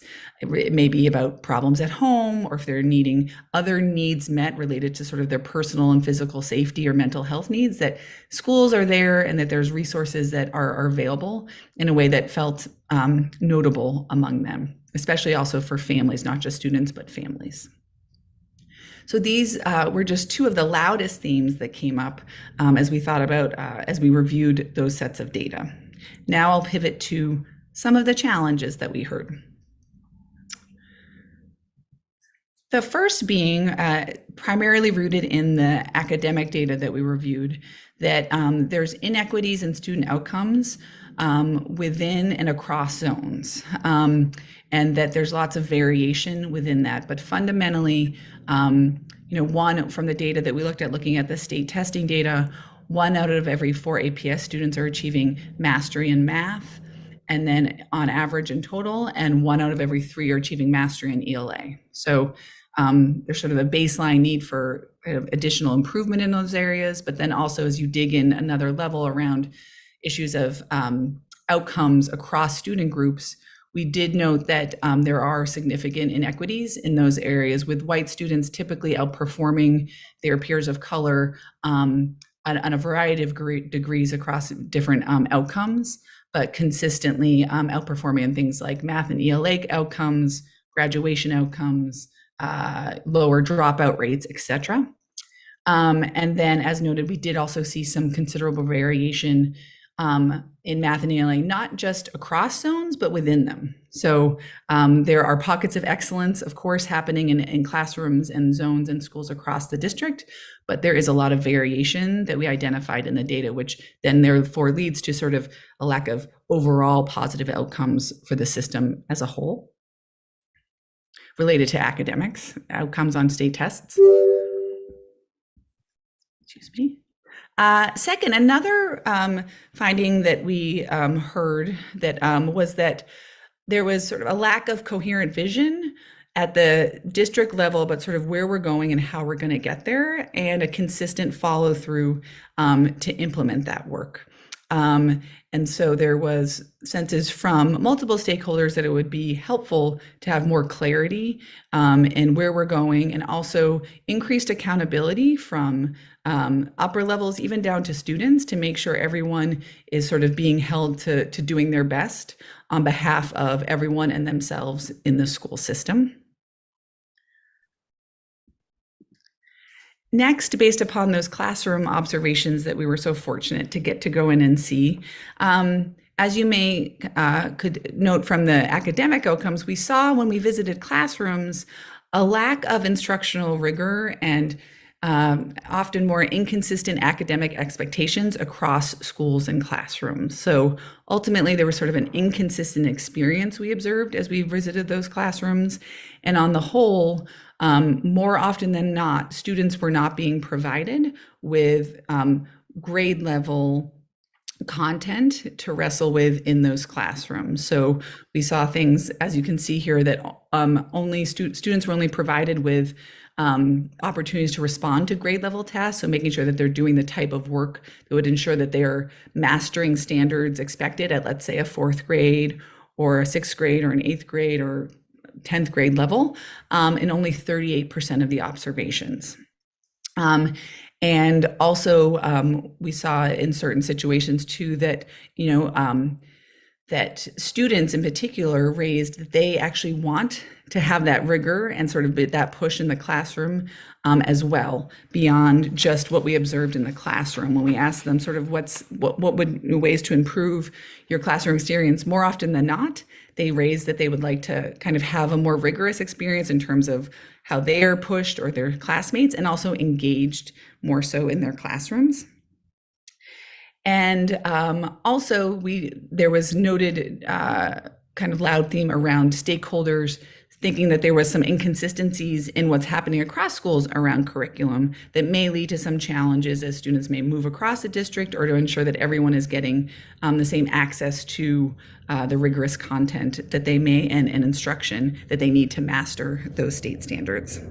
So when you put just sort of this finding around instructional rigor and also the one around academic outcomes, you can see that there's overall sort of a theme and a connection between some challenges around all students getting access to grade level content, and then therefore some grade level teaching, sort of how rigorous the instruction is beyond just the materials that students are accessing, and then therefore leading to not as much grade level learning as you'd like to see overall. And those are the connections we can see between those two big findings.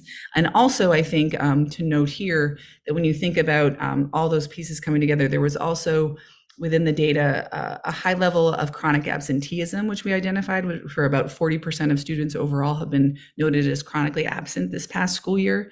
And so that lack of engagement too, is related to potentially these issues of what's happening in the classroom and expectations of students and how they feel connected and engaged while at school.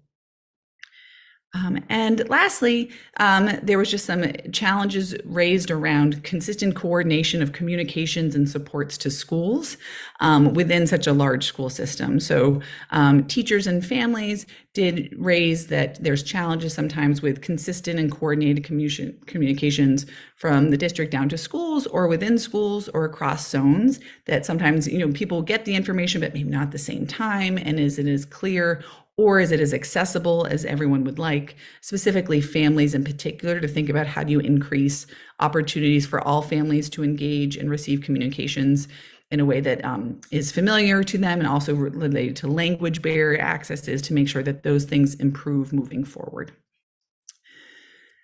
So those are the main themes overall of what we saw as some of the challenges. And I think I'll pass it back to you, Superintendent. Great. Well, thank you. And I think it's important to note that, those visits were really great. But Dina, you guys are in town for a week, right? Yes. Part of a week. And how long were each visit to the classroom? Each one ranged probably from about 10 to 20 minutes. So these were snapshots, I will say, so that they're for sure is not sort of a perfect review of a full day or a full classroom, but yes, again, just snapshots. Mm-hmm. Right. But you saw some pretty consistent themes. So that was great. I mean, that's been the best part about the diagnostics. It's given us some ability to start really digging into, okay, what are some steps we can take to really start improving things?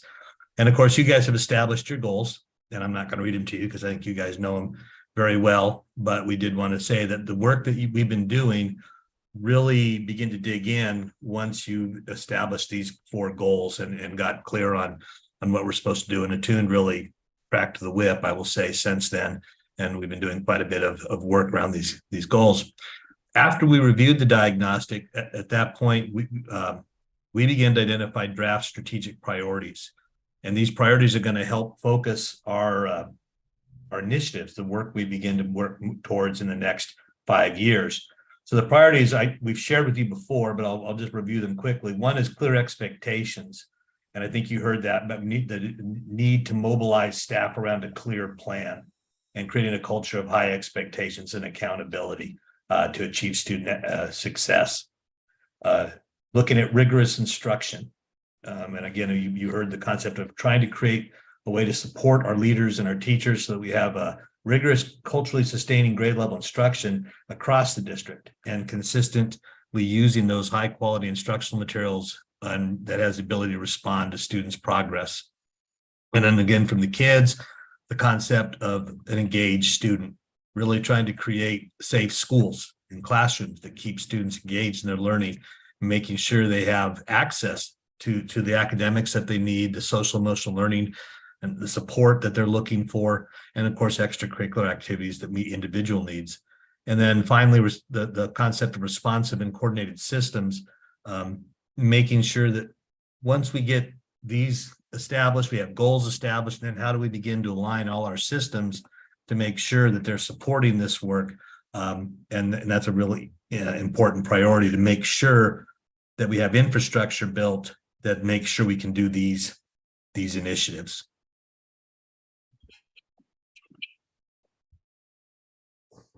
And is this me, Dina? Yes. I'm confused on which time. I'm never sure when to stop. I don't want to keep talking. So if you look at what we're looking at, what we've begun to do is break this down over the next 5 years. We've established the priorities in 23, 24. Over the next couple of years, we begin to see how the priorities and initiatives are working, obviously using the interim goals and interim guardrails, and we may have to adjust course. But if that's the case, we make adjustments across time so that by the end of 27, 28, we will hope to achieve or have made significant progress towards achieving the board's goals. So I think that's just sort of a timeline and how it breaks over time. Thanks, Superintendent. And I'll just, this is our last slide to just share sort of where we're going next in the process. As I raised before, right now we're still in that phase 3 of wanting to build the plan, which means consistent engagement with stakeholders. So we are this month and into March going to be engaging again with the different focus groups and entities we've engaged with to gather feedback on the plan. Ultimately finalize that plan, which is codifying the priorities, initiatives, and then how it is sequenced over time, right? There's a lot to do, but the work we will do with Superintendent Elder and his team is really to think through what needs to come first, and how do you start to have the right sequencing so that things can get rolled out in a way that makes sense and not too much is overwhelming either the administration or, most importantly, teachers and school leaders as they're doing that work at the ground level on trying to improve or strengthen systems already at play. And then again, continue to plan for implementation once the plan is finalized for starting next school year. And with that, I think that concludes our presentation. Thank you. So I'll just open it up to the board for any comments or discussion. Who would like to go first? Are there any questions or comments? I guess I could ask. Yeah. Go ahead, Board Member Jackson. Last. I wonder, and I'm not sure who can answer this question, but if you can go back, you did highlight that there were outcomes that varied across zones, and you mentioned it twice. And so I'm wondering if you can just kind of expand upon what that signals to you, that within a zone, there are also discrepancies in outcomes. Because you mentioned it twice, so it seems like it's important. Superintendent, you want me to take that one? Yeah, I can. If you want, I can answer it as well. I'd be curious to hear what you have to say. Yep, you go for it. No, Yep. yeah.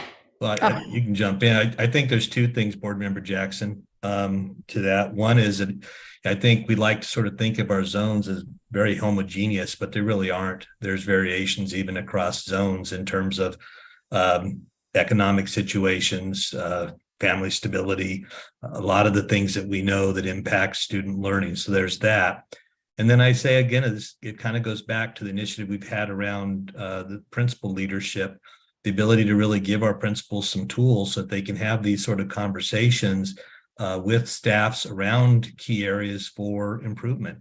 You know, for a long time, the state's been doing training around this concept of the turnaround school and the turnaround principal who they send to a school that really needs some support, and they train them up on these specific skills to help really look at data, to really have critical conversations, to really look at solutions. And unfortunately, I think the reality is that should be the training for all our principals now. I don't think it's just, you know, the turnaround principal that needs those skills. So some of that has been the need for a cohesive sense of what is being instructed, really trying to get a clear scope and sequence and pushing that message consistently out. And some of it is just the reality of issues inside the zones, that everything is not homogeneous. And maybe Dina, you have something to add.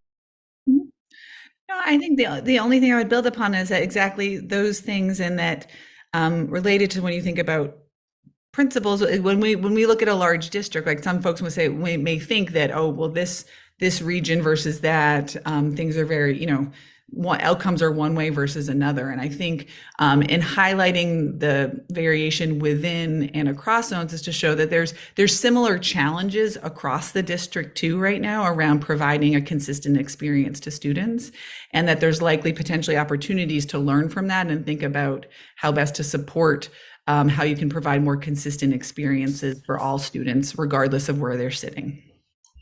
Okay. So the next question, and just bear with me, I really liked the strategic priorities that were laid out. So, but my question then naturally went to, so how do our goals fit into that? So can you just kind of give a framework as to how the goals, like the very concrete goals that the board has set, are going to fit in with the strategic priorities that have been put forth by Superintendent Elder? I'll just offer, since we do a lot of this work across with different school systems, is I don't see them fitting into. I think we see them supporting the attainment of those goals.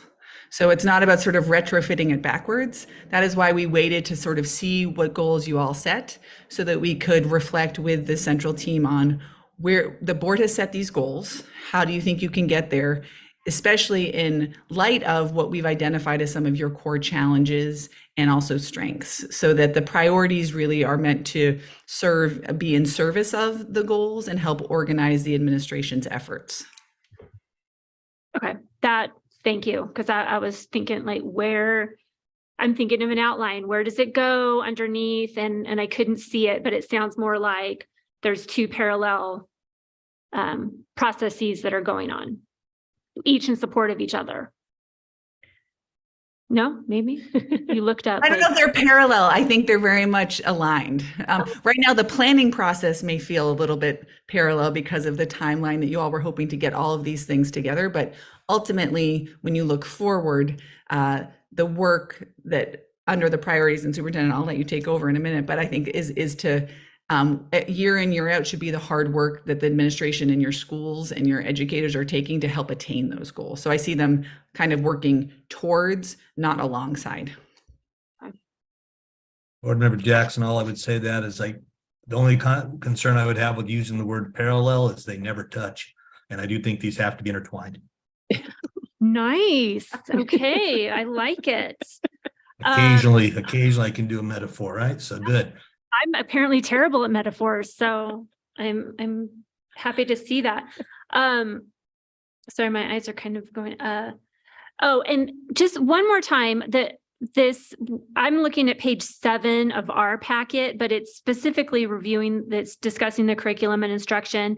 He says students were provided with opportunities to respond authentically to grade level tasks in only 38% of observations. Could you explain that again? Like, what does that mean? When you walked into the classroom, what did you see? I will let my colleague Lindsay Smith, who you may see on your screen, who led the site visits, just to speak more specifically to that. Lindsay? Absolutely. Good evening, everyone. It's great to be joining you all virtually. Myself and a number of my colleagues were the site review team that Dina and Superintendent Elder referenced earlier. And what I can say as far as that percentage that y'all noticed, the 38%, we're looking at a couple of things there. First of all, we're seeking to establish whether the kind of the task on paper or the content on paper, so to speak, reflects grade level standards, reflects college and career ready standards for the grade level classroom.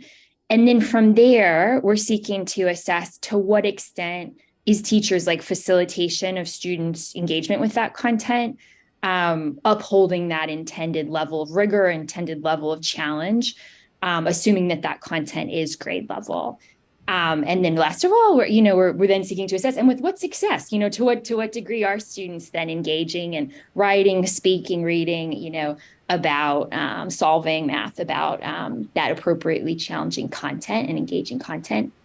And so the 38% you see is the opportunity where not only was the content grade appropriate, but how the teacher kind of facilitated or delivered instruction maintained that grade level rigor so that students had a chance, had an opportunity to produce grade level work.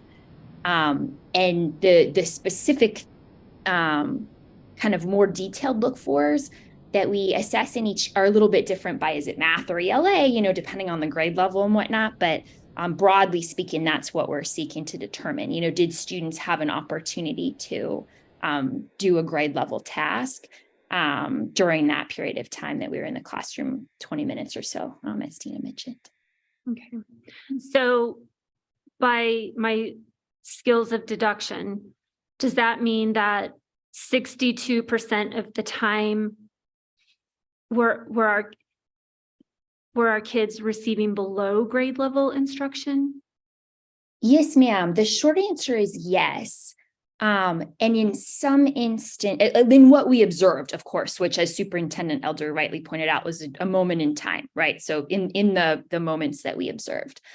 The short answer is yes. In some instances, the actual like task on paper, like the you know, this task that was in front of students or the text that students were asked to read or whatnot, in and of itself did not meet grade level standards. In other instances, what was on paper, what was in front of students, did reflect grade level standards or appropriately challenging content, but the teacher might have like lowered the rigor of what students were actually asked to do with it, or like given, you know, very, very, very procedural instructions such that kids were like not authentically responding to that task, if that makes sense. Mm-hmm. Yeah. Okay. I think I will let my fellow members ask their questions, but I will leave with a comment because this just punched me in the gut when I read this, that our sense of accountability is from the top down and it extends to our students. And that just punched me in the gut that our students are feeling this and that it is affecting them. So thank you for this. I really appreciate this analysis, and I'll wait or pass it on. I'm going to go to Board Member Dominguez, who's online. Do you have any comments or questions? I do. You know, I have to say, I looked at that same comment, Board Member Jackson, and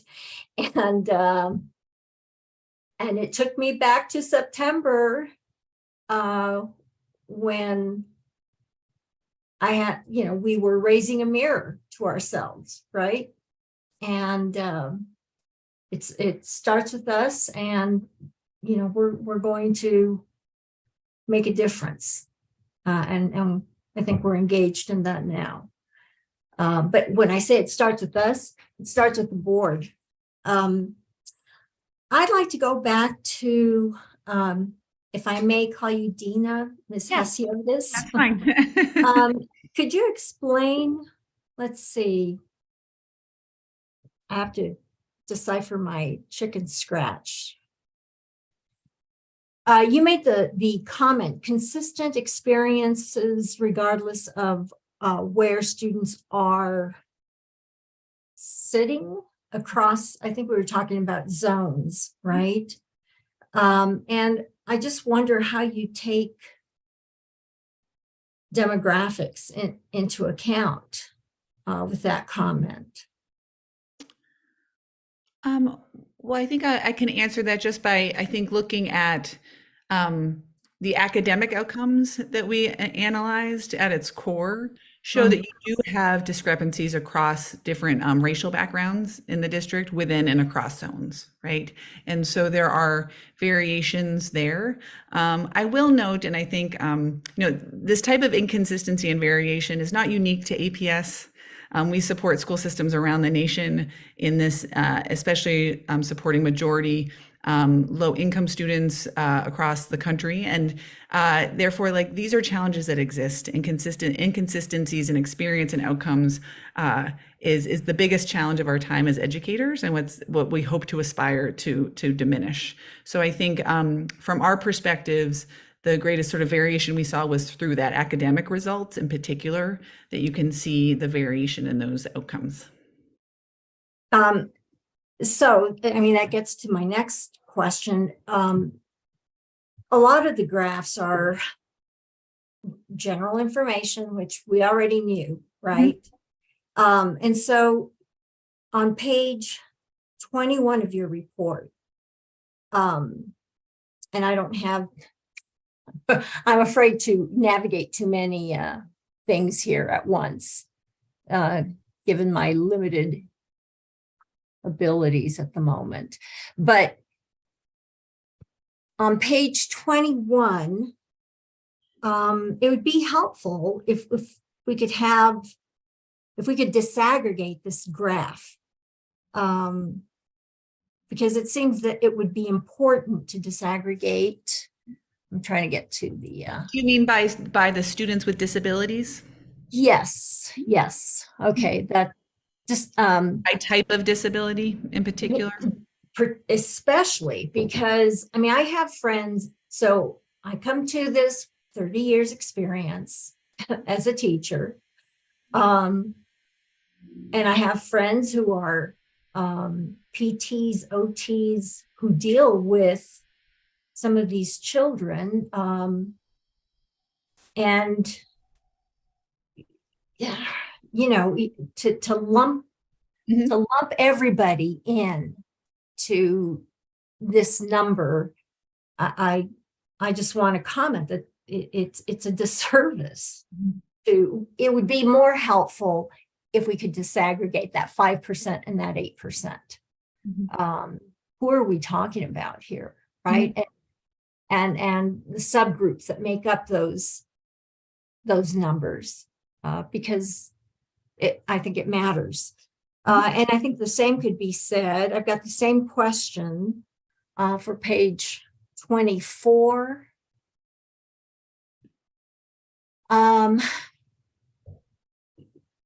You can look at each of these zones, the high performing, the lowest performing schools. And again, I think demographics matter. Knowing the details.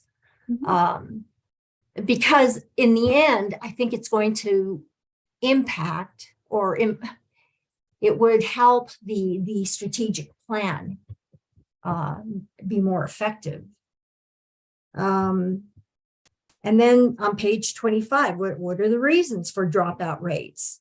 And taking into account all student subgroups. Page 27, why do elementary schools have the highest absenteeism? I think it's important, again, to disaggregate that. And so I guess my question is, are there plans to be a little bit more detailed about these numbers? Thank you for, there's lots of ways to look at data, so it's always helpful to know what comes to mind and how to further disaggregate.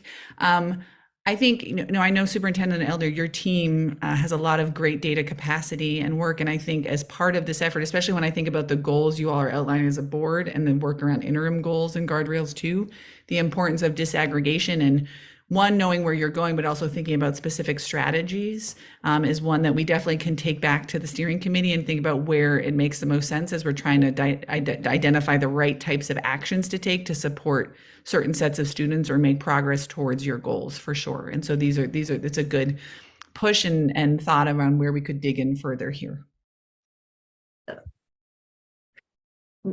Okay, there's not I guess another answer to your question is to do another analysis for you, but Superintendent Elder, I wonder if your team could share that data too, or we could support that as well.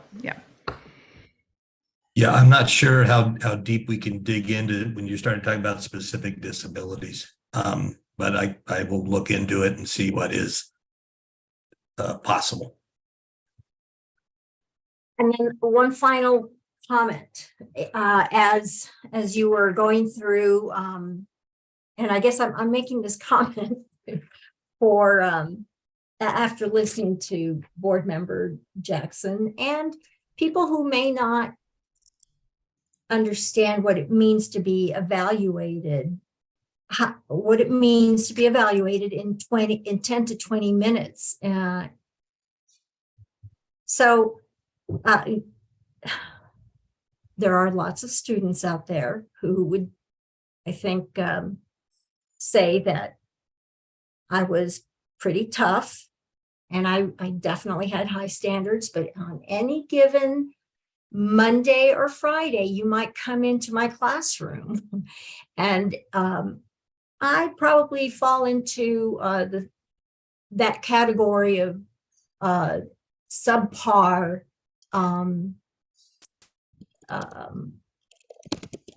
that somehow I was not teaching to up to quite the level that you all thought was important. I might be laying the groundwork. And you know, I was a pretty traditional teacher, but I'll embrace that because I came at it from an English language learner's perspective, who had to figure out that there was a structure and a system to taking achievement tests. And unfortunately, I figured that out after college, but I committed myself to teaching that structure to disenfranchised kids.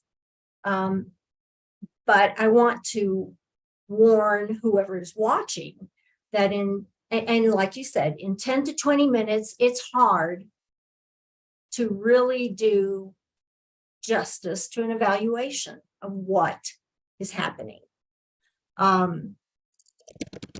It can certainly help, but in the end, what matters is what kids are learning. And I would argue, show me what they're writing. And ultimately, that was my measure of what I had accomplished as a teacher with kids. Show me what your kids are writing. And that'll tell you a bit. And also show me what your kids are reading and what they're saying about it, what questions they're asking about it, what they're wondering about it. And that tells you maybe even more. Thank you for all your work. Thank you. Board Member Peterson. So without a doubt, looking at the summaries, it's of concern. There are a couple of things, however, that I am concerned about. One is that I'm curious with these class visits that happened for 10 to 20 minutes, what was observed? What were the people in the classroom looking for and looking at? And how was that information gathered?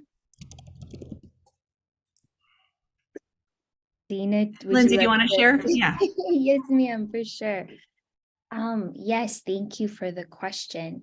So we were seeking to observe what I would describe as a representative subset of classrooms across contents and grade bands across the district, across all 4 zones, as I think Dina mentioned. And so we weren't seeking to evaluate any teachers individually. We didn't capture any individual teacher data. We were really looking for district-wide trends across that roughly 200 set of classroom observations in total. And so we look for, first of all, grade level content or grade appropriate content aligned to college and career ready standards. Secondly, instructional practice or teacher facilitation of student engagement with that content that upholds or maintains that kind of grade level learning opportunity. And then thirdly, to your point, Board Member Dominguez, exactly like you said, we look at what students are writing, what students are saying, about content, questions they're posing or discussions that they're having during small group or turn and talk moments. So we're seeking to gather certainly qualitative point in time data, but qualitative data about the extent to which students, are cognitively engaging with those reading, writing, math tasks, et cetera, whatever it may be. And so we score those as kind of quantitative, like yes, no indicators based on the preponderance of what we observe. during the course of that instruction. And we also capture qualitative notes so that on the back end, we can sift through those qualitative notes and try to identify trends and themes across the district. And part of the reason why we seek a high volume of observations is precisely because like all of those are point in time data points. So with we want a good end size of those point in times in order to be able to notice anything that seems to be a significant enough trend, to lift up in a district-wide report of this nature. So you're looking at classroom artifacts, not just the interaction between student and teacher or peer-to-peer? Yes, ma'am. That's exactly right. We're looking at a number of artifacts that the district was kind enough to gather and share beforehand and offline, including things that were like not present in the classroom the moment we observed. We're looking at classroom artifacts that are, like the papers in front of students, the instructional materials being used in classrooms, and then also observing those interactions, like you said, both teacher to student and student to student, depending on what's happening in the class while we're in there. If it's a classroom, say with students that work on portfolios, did you look at all at any kind of more historical reflection of student work? No, ma'am. We only looked at student work on which students were like actively working, like in the class that we were observing. Certainly in some opportunities, we were able to see like student exemplars posted in the classroom, things like that, like work samples from like recent tasks. But we didn't do offline review of student work samples, if that makes sense. We sort of triangulated our observation data with the student outcomes data that Dina mentioned earlier. Did you look at all at school structures for things like collaboration time and prep time and just how those daily forms were organized? Yes, ma'am. We were able to analyze some artifacts from the district pertaining to collaboration structures, prep time, things like instructional leadership and instructional support.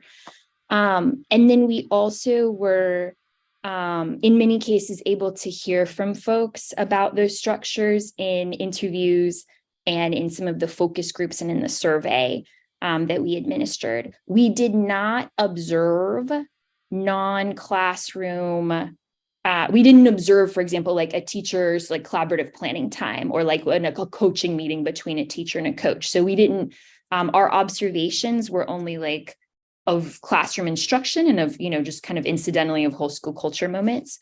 But we did both hear from stakeholders and then have a chance to analyze artifacts pertaining to those kind of like offstage instructional support components that you mentioned.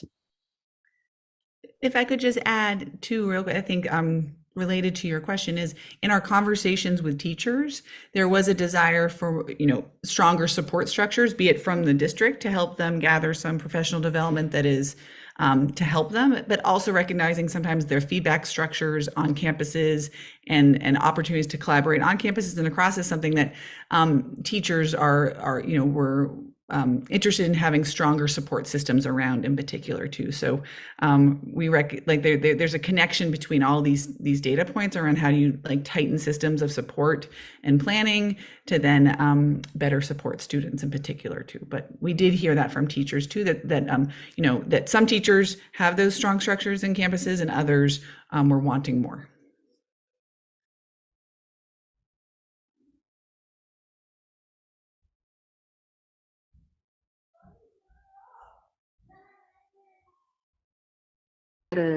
I'm a little concerned that there was only, I think, one place where it disaggregated for free and reduced lunch, and I didn't see on the for discussion purposes only part in the back. I didn't see any disaggregation for economic status. Only ethnic and racial. In the slides, yes. I'm sorry? And I'm just curious about why. I want to check my notes. We do all of the cuts of data by that. I think here there was probably the data probably showed itself to delineate more across those areas than not. But we can also gather that data. But if I believe correctly, and I'll double check with one of my colleagues before we get off with you today, that there was variations based upon economic status across the district, along with the racial variation. And I can just confirm where we saw that or not for you in particular, but we did run those analyses. So my caution with this, and I'm not disputing the validity. I certainly acknowledge this. There's no debate about test scores and that we've got to do better by our students. There's no debate but what there's inconsistencies. But my caution is there's also no analysis of root cause. And so all of this ends up being done with very much a deficit perspective, that there's something wrong with our teachers, there's something wrong with our students, there is something fundamentally wrong. And so the partnering of no real root cause, and it's not, that may not be that's not what you were tasked with. So I'm not laying this at your feet, but it's something that we as a district have got to really grapple with, that looking at data doesn't do anything to truly analyze root cause. And so looking at this, it would be very easy to say, well, there are horrible teachers, horrible program, and kids that aren't learning. Or if kids aren't learning, it's only the fault of, rather than really doing the root cause analysis of what the barriers are. And I mean, I had the perfect example. I sat in at a community school council meeting yesterday that was looking at a student survey. And one of the questions was, why are you absent? And it is a school with real chronic high absenteeism. It's an issue. And so the first answer was, I was sick. And we know that kids, low-income students with less access to medical care and poor nutrition tend to get sicker more often. And so legitimately, those kids, it's something that we as a community need to figure out and solve. But there's a real reason why there's a higher level of absenteeism. The next highest reason that students put down for why they were absent was they were home taking care of someone else in the household. Either an elderly parent or a grandparent or a younger sibling. And that was the next highest thing. And after that, and quite a ways lower down, there were things like, I'm bored, my teacher is mean, or I'm getting bullied. And there are real specific things that we can do as a district inside of schools to address those concerns. And that's really at our feet. But if we don't look at all of this data holistically and start really saying, this is more than just what's at the feet of our teachers, we're not going to be able to solve it. And so and the other thing is, high expectations, what may look like low expectations is that teachers do not have time when you have a large number of students that are language learners. And a lot of our language learners don't even show up as language learners because it's dependent on whether the family marks yes, there's another language in the household. So a lot of our students come with not academic language. They come with wonderful experiences, but it is a mismatch with what the expectations in the school are for language experiences, for other kinds of, going to the museum, going to the planetarium, doing all of those things. So my caution is that we've got to look at all of this data from an asset base. What do our kids come with? What do our teachers have that we're going to build on? And a lot of it is the amount of time when a teacher is wanting to do grade level material, but knowing that there are gaps, it takes time. Within a day, it takes thinking, planning, collaborating time to figure out, how am I doing the cognitive demands of grade level material? Because that's why everyone from our language learners to our special ed kids probably feel bored, is that they're not getting the cognitive part of the instruction in a way that's letting them enter into that understanding. And that's what, I'm always concerned, because people want cookie cutters with how are we going to address this? And it's not a cookie cutter. It's teachers having time to really figure out, where are those gaps? What do I need to do to fill in those gaps and still keep my students moving forward? And so it's just, we've got to address that.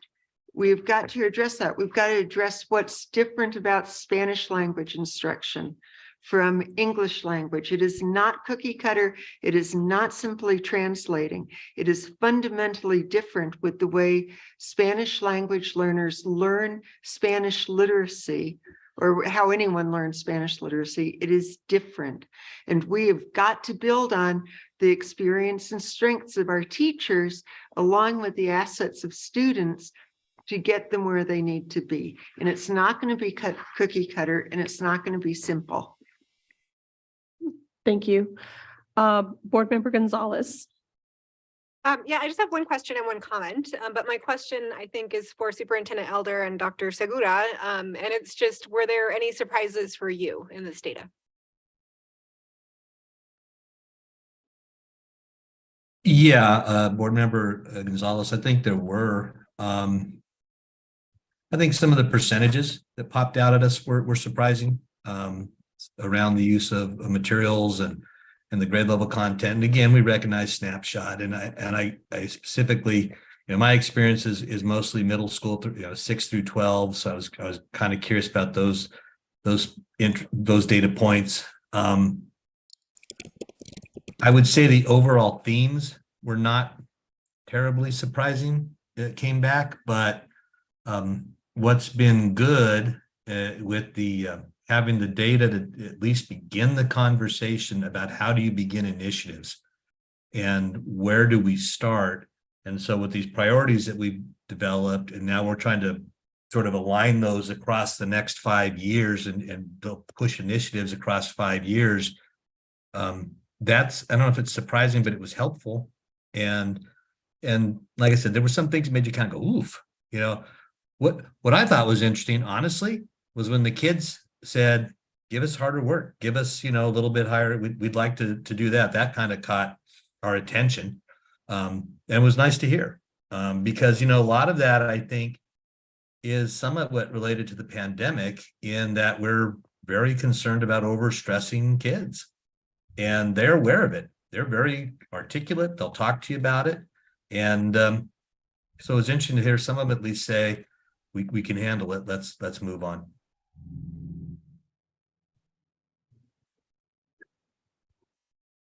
And Madam Chair and members of the board, I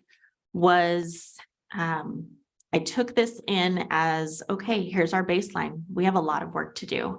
We've done a lot of work, and I don't want to discredit the work that's been done up to this point.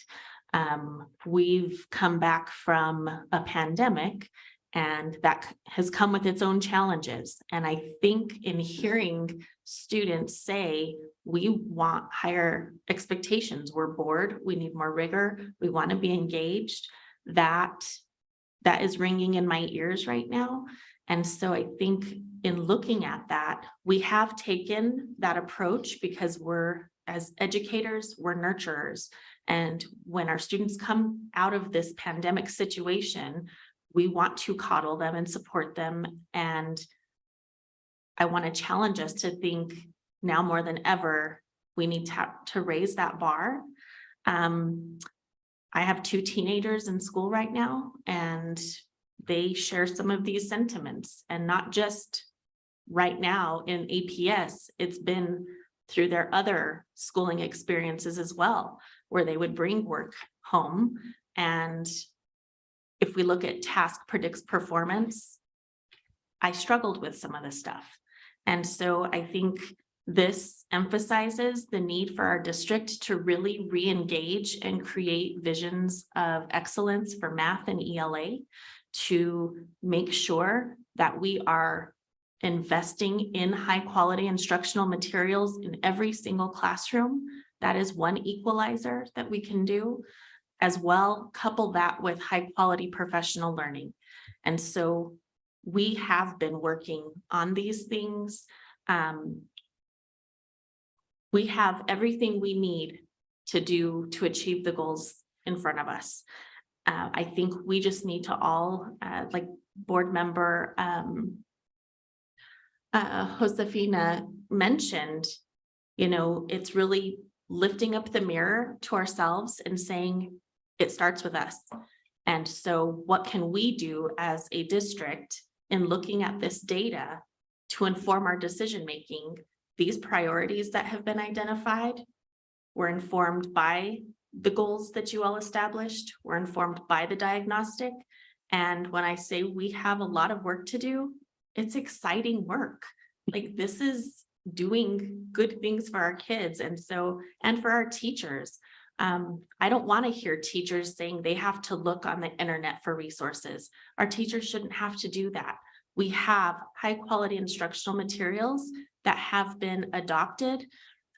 Maybe the process hasn't been perfect in the past. I can't speak to that, but from this point moving forward, it will be better. And we will have that investment from our teachers and that input from our teachers. So they don't have to spend time and time and time building lessons that are already provided, where they can then just collaborate with their grade levels or their content alike teams to annotate, plan together. That's my dream. That's what I'm working toward in teaching and learning for the district. So I don't want to take this as any surprises. I'm actually glad that we have some data so we can move forward. Great.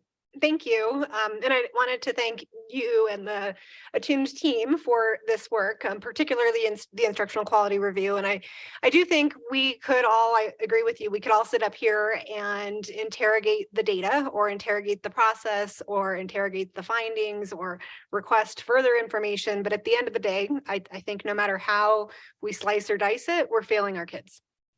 We are failing our kids. And this is damning. I mean, it's a tragedy. I mean, like Member Jackson said, it's a gut punch and my heart breaks for the kids in this district. So I think I really do hope that we use this as the wake-up call that it is, because we have a lot of work to do and we have to be better for our kids. And I think, it's been acknowledged there are challenges that our students face, that our teachers face, and it's just incumbent on us to not let those challenges become excuses. But I do want to thank you for the work and for sharing this, and just say that I'm really excited about all that's going to come next. Thank you. Board Member Mueller-Aragon. Thank you.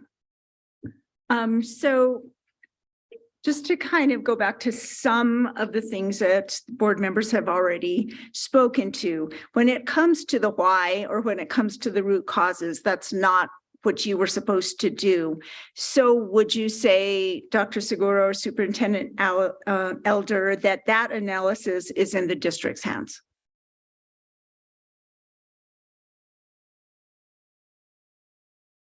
So when you're looking at the why is this happening? What are the root causes for this? This isn't what Attuned was supposed to be doing. They're just supposed to be there to gather the data. But what you're going to be looking at is the whys. So board member Mueller-Aragon, we do root cause analysis at the site level every year.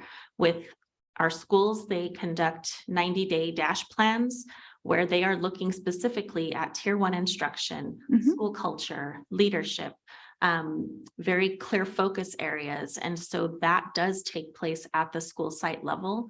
And I think, again, this just gives us the opportunity to refine that process and align it to make sure that it's working. We're all working in the same direction. Okay, so you think that there is going to have to be some refinement, though? Okay. And then the other thing is just to speak to it. It looks like you all took representative samples, that you looked at, you know, high volume to find trends, and I trust that we can all trust the viability. And that would be a question to Dr. Segura, Superintendent Elder, that you're going to really trust what Attune has done thus far. And that you think we have a pretty good representative sample of what is going on in the district and in the classrooms. Board Member Mueller-Aragon, I don't see any reason not to look at this diagnostic and say, you know, this is going to drive the work. It's not the only thing we're looking at. You know, we're doing hundreds of walkthroughs ourselves, you know, weekly, and you know, our zone associates and their teams, and working with principals. So there's a lot of things, data points. But yes, this is work. This tool, this data will help drive some of the initiatives that we push forward, and it certainly has given us just some guidance as far as where to begin, because there's a lot of different things we could do.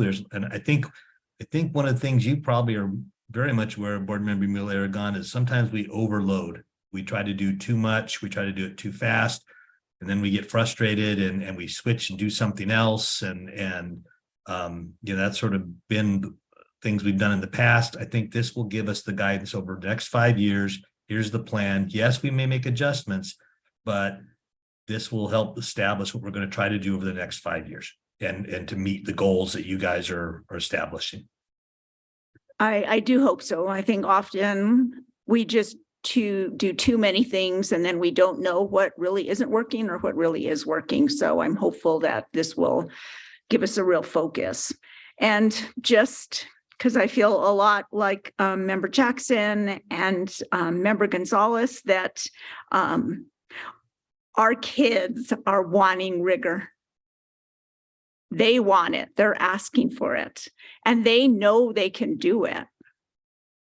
And I don't think any of us are surprised that that's what they want. And the fact that they believe in themselves, which is a really good thing, that they believe that they can be at grade level and they can do more than what they're given. And so when I know when Dr. Segura said that task predicts performance. So if you don't give grade level work, what are you going to get back? We are not going to be able to get back grade level work. And so we need to give our kids what they can do. And I mean, honestly, that will make me cry, because as a teacher, I just saw what kids could do. And it's sad that so many of them are not even given that opportunity. And I'll try not to cry about it, but that one was the most upsetting thing that I did here. A couple of other things that we need to kind of look at, and I'm not sure if we need more data. I think we just have enough data, and I think probably we just need a lot of the whys behind it. But a question that I did have on page 24, and I think I probably read it somewhere or just it came to me, is when we look at the percentage differences, and this may be root cause, is what do those percentage differences, I mean, truly indicate at each of the zones? So we all say this, you know, this has less percentage points and this one has more, and there's a greatest difference between highest and lowest performing schools.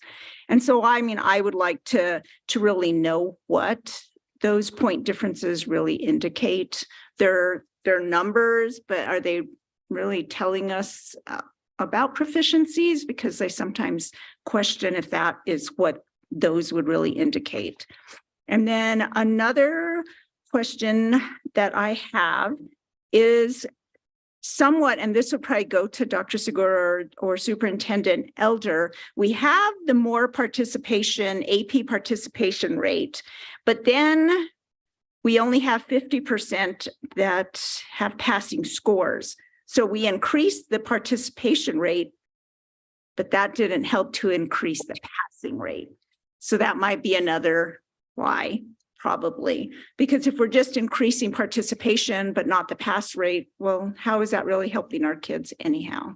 So that's one.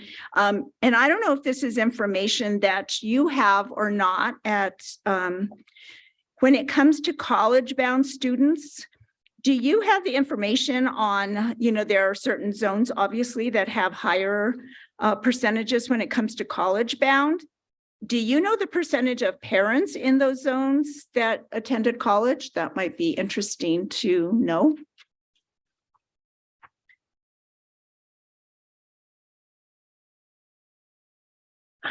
I don't know if that's. I don't think that's something we have at our fingertips. It might be something we could look at census data, maybe. That'd probably be the only area we could look at. It's not data we collect from families. Okay. It's typically not, I'll just add, I think that's not something that we usually see in other districts as something that's available for this type of analysis. At times, usually your free and reduced price lunch population is served as a proxy for that potentially, but it's not a good one in terms of your exact question.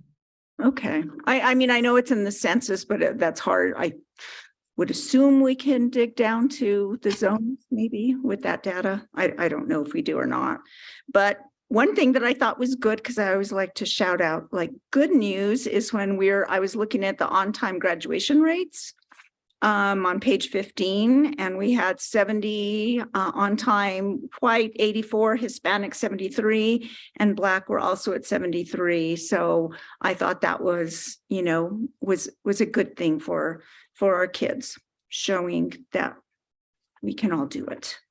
And then probably maybe the last question that I have, I too, like Member Peterson, would like to know the whys on dropouts. And when it comes to chronic absenteeism, for 2 years, we told the kids and parents to have the kids stay home when they're sick. And now that they stay home when they're sick, then they're punished for it. And then we wonder, when it was remote, we should have seen what was going to come. And a result is probably this increase in chronic absenteeism. So us adults, or some of us adults, did not do right by kids by keeping them home for so long.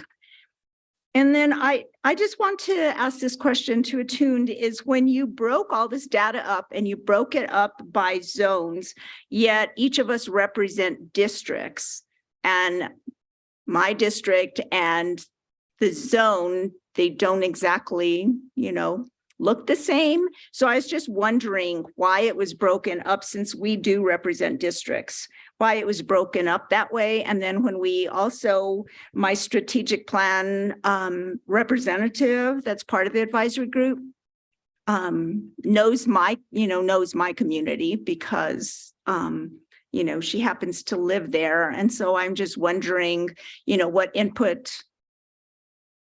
could she really give if she doesn't really know the whole zone? So I'm just wondering why you broke it up that way. Sure. We entered the analysis that way. I think just to kind of make a connection to a previous comment on, there's many factors at play related to how overall the system is supporting student outcomes and success in the long run. And be it one of it being, how does the system structure and support schools to support students? And so the zones, given that is how you all have broken up a lot of the way oversight, communications, and sort of just execution of responsibilities in those areas was why we went that way. It also represents some geographic diversity within your school system, even though it's bigger than your electoral board member zone. So that's why we landed on that. Thank you. All right, thank you. I I get to go last. So lots of great comments. I appreciate the board and their responses or questions and responses that we've had from you. I just want to say thank you. I think a good baseline, like Dr. Segura mentioned, is always a helpful tool. I'll tend to look at this probably from a more resilience base or the more on the strength base, because I think it is an opportunity for us to really start to chart a really clear path in terms of what we know. It is just a snapshot in time. Our kids are subjected to snapshots in time all the time because we do it through tests, through these high stakes tests and so on and so forth. So having a snapshot in time of our district is not a bad thing. So I think it just tells us where there may be some gaps. And I agree, there could be more to that story. There's always more to a story behind some data. I think I was happy with seeing the increase in AP because I saw that there was an increase, especially in Zone 2, which was really helpful. We do know that students that participate in AP courses, whether they pass them or not, it's also a great opportunity for them to just experience more rigor, and also just gives them that opportunity. They tend to graduate, they tend to have, just greater outcomes. So yes, we want to get to a higher passing rate, but I was really ecstatic to see the AP participation going up, especially I saw that in Zone 2. It made me so happy to see that. So I looked for all the nuggets for places where I saw that there was things that we could build from, because I agree with board member Peterson is like, what are the things that we're building from? It's not like just a gotcha to our entire staff and everybody that's working so hard. We do have work to do. And I agree that, there is a lot ahead of us, but I think, we're definitely setting the path forward. And, as our student outcomes focused governance says, student outcomes don't change until adult behaviors change. And a lot of this is about the adults in the room and the things that we need to do so that we can make, some greater, we can just help our students to achieve those greater outcomes that our community so badly wants and sees. And I know that we have the capacity to do. I think the capacity is going to come from strong leadership. And leadership to me is not just about sort of grinding down on people, but also loving the people that we work with. And I think we have to put some love into this to really understand that we've got a staff that is also hungry, I think, for some change and for some support and the things that they need so that they can, we can get to the great outcomes and to the vision that we all hold for the district. So Attuned, I thought it was great. Thank you. There was definitely a lot of enlightening moments for me, and it sounds, Superintendent, that the diagnostic has worked really well for you and senior cabinet because it's giving you all some opportunities to sort of set your course and the work that you're doing. So I appreciate what everybody's done up to this point, because I think it's been a lift. We've put you through a lot. You waited for us on our goals and guardrails. Everybody has been working really hard. And what I see for my first time, being here with the district, my 6th year, is I really see this real coming together around pushing ourselves towards a vision that we all have. And I like it because everybody's doing it together. The board is doing it along with the community, along with the staff. I mean, it was great even in public forum tonight to hear just even a person talk about our goals and our guardrails and saying, we want to work on that. It takes the community to do this. And so I think the more that we can just continue to be on that and stay this course, that we've made this commitment to work to get this. And it's not just about gotcha governance or gotcha, this is horrible, but really about we're setting a path, we're going forward. And like Dr. Segura, like you said, from this point forward, this is where we know we've got our baseline and we can move forward. And so Attuned, I really appreciate the efforts that you all have done on this. So thank you. All right. So I think we're ready to move on to our next item. Board member Board President Montoya Cordova, just so you know, I'm going to step out at the room. Dr. Skura is going to continue to be the superintendent tonight. And thank you all for your comments. I think they're very helpful and appreciate it. Talk to you all. Travels. Thank you for signing in. All right, so our next item is going to be a government affairs update, and this is a discussion. We have Dr. Joseph Escobedo and TC Reiser from our government affairs team. Thank you all. Good evening, Madam President, members of the board. We are just about halfway through the legislative session. Sorry, can you hear me okay? Okay, this is kind of like a legislative hearing with these mics. So tomorrow's the last day that legislation may be introduced. And so we actually added about 20 bills today that needed analysis.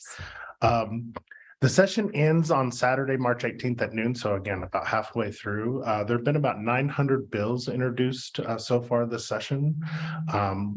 Little on the lower side of 60 days. Usually we see about 1,200 to 1,500 bills that are introduced. We do expect House Bill 2, the General Appropriation Act or budget, to be debated on the House floor in the next couple of days. We hope to have a budget update to you in the next week or so, and we're actually starting to sift through some of the language that the bill got released tonight. And so we did want to go over some of the bills in that we see as priority and over some high level points for you, and then we'll take some questions. So House Bill 102 is the healthcare insurance for educators, and this bill would actually pay for the first $10,000 of insurance costs for employees, and then after that 60% of their insurance cost after $10,000. So currently, we're actually covering 80% of the health insurance premiums for employees earning less than $42,500. So we're really, what they're trying to do is trying to get some parity between the state insurance program for all of their employees and the education employees. So it's been an interesting conversation. We don't expect there actually to be funding in the General Appropriation Act for the $90 million that needs to cover this. So I think they're going to, go a little bit something less than, so maybe requiring that all educators get 80% of their premiums covered. So we'll be monitoring that and really looking, we're working with our finance department and our chief finance officer to do some of those calculations. Okay, Madam President, members of the board, we also wanted to talk about House Bill 126. This bill would make changes to the graduation requirements in the statute by decreasing the number of units from 24 to 22, eliminating the requirements that all students take Algebra 2 and a dual credit advanced placement honors or distance education courses. If this bill were to pass, it would allow you to make some local decisions on the APS board policy on graduation requirements, and we'd work with Dr. Segura if it were to pass. It does not go into effect until our current 7th graders go into high school, so we do have time to look at that if it passes. House Bill 127 would set a minimum salary for our educational assistants at $25,000, and the current statute minimum is $12,000. House Bill 130 is called the K-12 Plus program, but this bill really does increases our instructional hours to 1140. The bill also defines what an instructional day is and what professional work can be included for educators. And we can include up to 60 hours of professional work. Additionally, schools who had days beyond 180 would get additional funding. So, Madam Chair, members of the board, finally, just a couple more bills. House Bill 199, that's a significant bill to us. It's actually a huge, it has a huge impact to us. So that would increase the school at-risk index only by 0.05. But in that, since we have such a large number of at-risk identified students, we actually would generate an additional $14 million out of that change. So instead of generating 86 million, we would generate 100 million. So really looking at that combined with the increased amount of funds coming for the instructional hours, there is some statewide positive budget news. Couple more bills. Senate Bill 3 would provide some changes to the Family Income Index, and we do have several of our schools who do qualify and are executing this program, so it'll provide a little bit more flexibility on how they can spend the funds. And then SB 4 would provide healthy universal school meals, and Dr. Blakey did work with the sponsor, Senator Padilla, on making some changes that actually makes it a little more friendlier for us to have a central kitchen instead of an on-site kitchen that they were originally wanting. And Senate Bill 131 would make changes to the offset for capital outlay, so that reduces our match by 1/3. This is one of your legislative agenda priorities, and it provides funding for security and CTE projects that actually will not be counted towards the offset. So that bill will be heard at 9:30 tomorrow in Senate Finance, so we will be there to support it.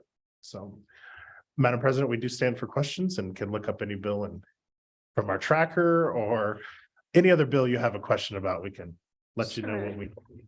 All right, so I'll go first with Board Member Gonzalez. Do you have any questions on presentation or concerns on bills? I'm still looking at the table, so. Sure. Board Member Mueller-Aragon. I mean, if you could just kind of give us an idea, how do you think each of these bills that you just spoke about, their chances of passing are? So I think the insurance is going to come somewhere between to really move towards the 80% coverage instead of the $10,000 coverage. So it would provide parity of what we provide to those earning less than 42.5. High school graduation requirements, I think is going to be debated on the House floor. I think the big debate that is going on around that bill is really around financial literacy and Algebra 2 standards. And so, you know, I think that's really the kind of where they're going to see if there's any changes in the Senate. The educational assistant salary increase was fully funded, and so I think that'll pass. The instructional hour increase, I think, has a lot of support, although there is some contingency of rural New Mexico who have some concerns. And so, you know, there might be some amendments, but I think that one, the at-risk index, I think, it's a real seen as a big response to Yazzie Martinez. So I think that has some legs. And I think the rest of the bills that we mentioned, family income index, universal school meals, and public school changes with their offset have really good chances. So one thing I will just share with you, this year more than any of the other 12 or so years that I've been up there, they are really focused on certain real big priorities: graduation requirements, instructional hours, insurance, benefits. Those are really like the big focus. So like in committee, there's just some smaller bills that are like, you know, dual credit pilot projects that they're looking at. So it's just an interesting, more focused session that we're seeing. Thank you. Board Member Jackson.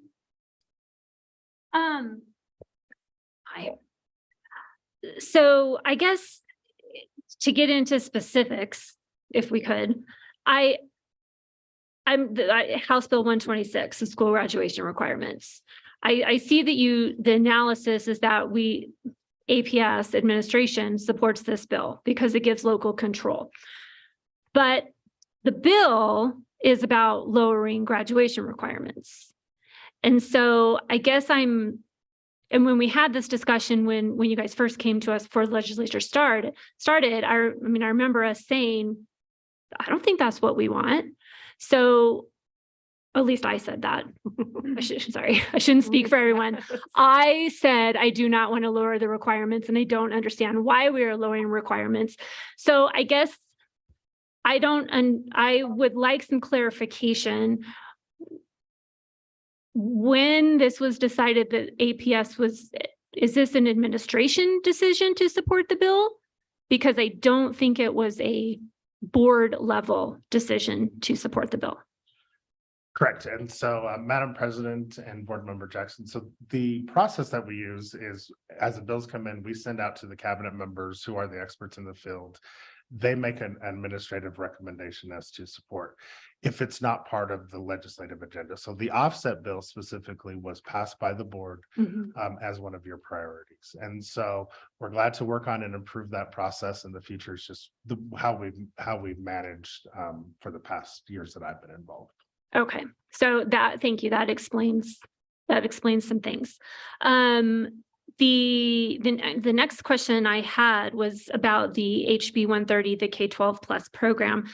My understanding is that there's like competing bills up there, and that this one that you've highlighted has the 1140, but it has the 60 instructional hours embedded within it. So really the instructional hours to the kids would be 1140 minus the 60, correct? Correct. Okay, so where is the other bill in the process that it was the 1140 in addition to the 60? So the reason we highlighted this bill is because this is the bill that's actually moved on from one committee. That other bill has not received a hearing. Okay. So there's, political backstory as to who's getting credit for one bill moving out of the other. The governor's proposal also included, and there was no bill introduced that would require 80 hours beyond the 1140. And so that actually was never introduced. There was a House version and a Senate version that competes with this. This is the bill that's currently moving forward, and that budget language is tied to, and that there's funding to actually execute the 44 to $47 million that it would cost us to go to 1140. It is funded at a $200 million price tag in the current budget. Does that answer your question? Yes, it does. And then maybe my final question. I see on this chart, there's a lot of analysis requested, probably to what you said, that so many bills dropped right before the deadline. So who's doing the analysis? So I'll answer. Okay. So as the bill is coming up in committee, we make sure those analyses go out and we reach out to the different departments that the bill pertains to. So as we see them coming up, we're reaching back out and we will get that information before. Typically a bill goes through several committees, so we do have time to gather the analysis before it gets to a second committee if we haven't received it yet. Okay. Yeah, so I guess just in finality, I do not agree with reducing our graduation requirements at all. I think it lowers expectations for our kids, and based on the discussion that we just had, we need to be raising our standards. And I'm just looking at you because you guys are right there. And that's why we will work with Dr. Segura. If the bill passes, the bill does have a lot of support around the state. So if it does pass, we'll work with Dr. Segura to see what needs to be done to support APS. Board Member Dominguez, do you have any comments? I have a question, a clarification. TC or Joseph, is there a local option to that reduction in credits? The bill that reduces graduation credits? It does give local control, which means then that APS can review and bring a recommendation to the board if they recommend changing the number to increase. Or leaving it at what we've got. Is that correct? Are there caveats? Follow the state guidelines, or we can recommend to the board to increase the graduation requirements. And so that's what will be looked at after or if the bill passes. Okay, so we're not going to reduce. The state, the bill would reduce the graduation requirements across the state. If APS wanted to increase the requirements, we would bring that recommendation to the board to determine the final requirements for APS. Correct. So it's a more nuanced conversation than a blanket. We're all reducing requirements. So my other question is about the offset. What do we stand how much do we stand to gain from that in terms of money? So the offset, the current language in the bill reduces our offset by 1/3. So I believe the last time I checked, our offset was 36 million, I believe. So. Okay. So we don't. I don't have my calculator in front of me. No, I think it's 12 million. Better. And I think the other bigger things to us is as we move to CTE, we move to school security, there's going to be probably a package of about $100 million in capital outlay from different sources that will fund CTE programs, our equipment and such, and security upgrades to schools. That just won't be counted when we apply for it. So when we applied for it last time, Okay. we didn't receive any money because they said, hey, you have $36 million hanging out there. And So that was thank you. That was my follow-up. I mean, are we going to be penalized in any way? But good. Some positive there, and we get a reduction in debt. And those are my only questions. Thank you. Thank you both for all your work up there. Board Member Peterson? Thank you for all. We were getting feedback, so I turned off my microphone. Yeah, just thank you for all of the work that you're doing up there. It is stressful, exhausting, time consuming, and you're commuting back and forth every day. And so anyway, thank you for that. And I do want to give a shout out to the work that's done with the partners too, because I think that it really is important to realize how beneficial our relationship with the NMSBA and the Superintendents Association, the teachers unions, and the leadership. I always forget what the principals administration professional organization is. Educational leaders. Educational leader. Anyway, I think it's really helpful when legislators see that there's a real united front on the part of education advocates and workers. So thank you for all of that. And it does seem like there's some good news in the legislature this year. So looking at the 180 or 140 hours, 60 hours included, does that include a salary increase based on the additional time? So the total cost to increase the hours, we're estimating between $44 and $48 million. And there's $47 million in funding that we expect to receive from that at a total statewide price tag of $200 million. To answer your question, yes, an approximate, couple days or hours added to the contract will be an increase. And hot off the press, it looks like about an average of 5% salary increases is what the House is proposing.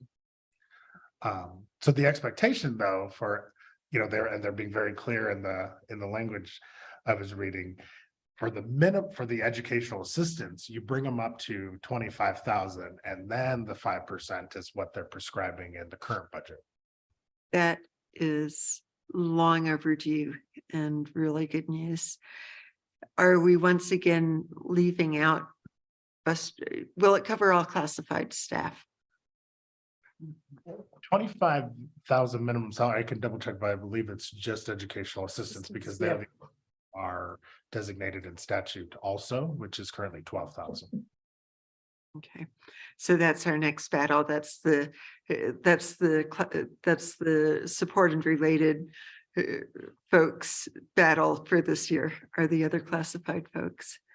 So we don't leave them behind. And just I'll do my editorial comment about the graduation requirements.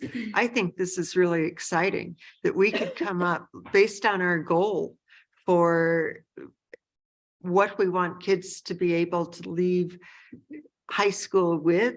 I think we could increase rigor in all sorts of ways, but do it in a way that really meets students' needs, having capstone programs, having pre-apprenticeship, figuring out how to, trade off Algebra 2 for other things that would be more trades related, but still very foundational, useful math for students.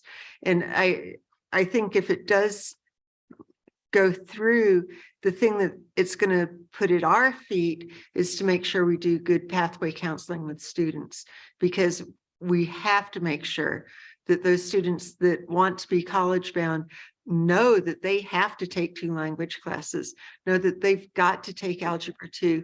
It's gonna be on us to really make sure that they have the information that they need so that they leave high school ready for whatever their next step is. But I think it opens up, we could increase to 28 credits required and do it partnered with all sorts of, job experience. And I just to open up what it could look like for our graduates, I think is really exciting. But it's going to take work on our part. So thank you. But thank you for all of the work that gets done during this session. Board Member Gonzalez? I'm good. Thank you for the time to actually read the table. Okay. You already went, so I think we're good. All right.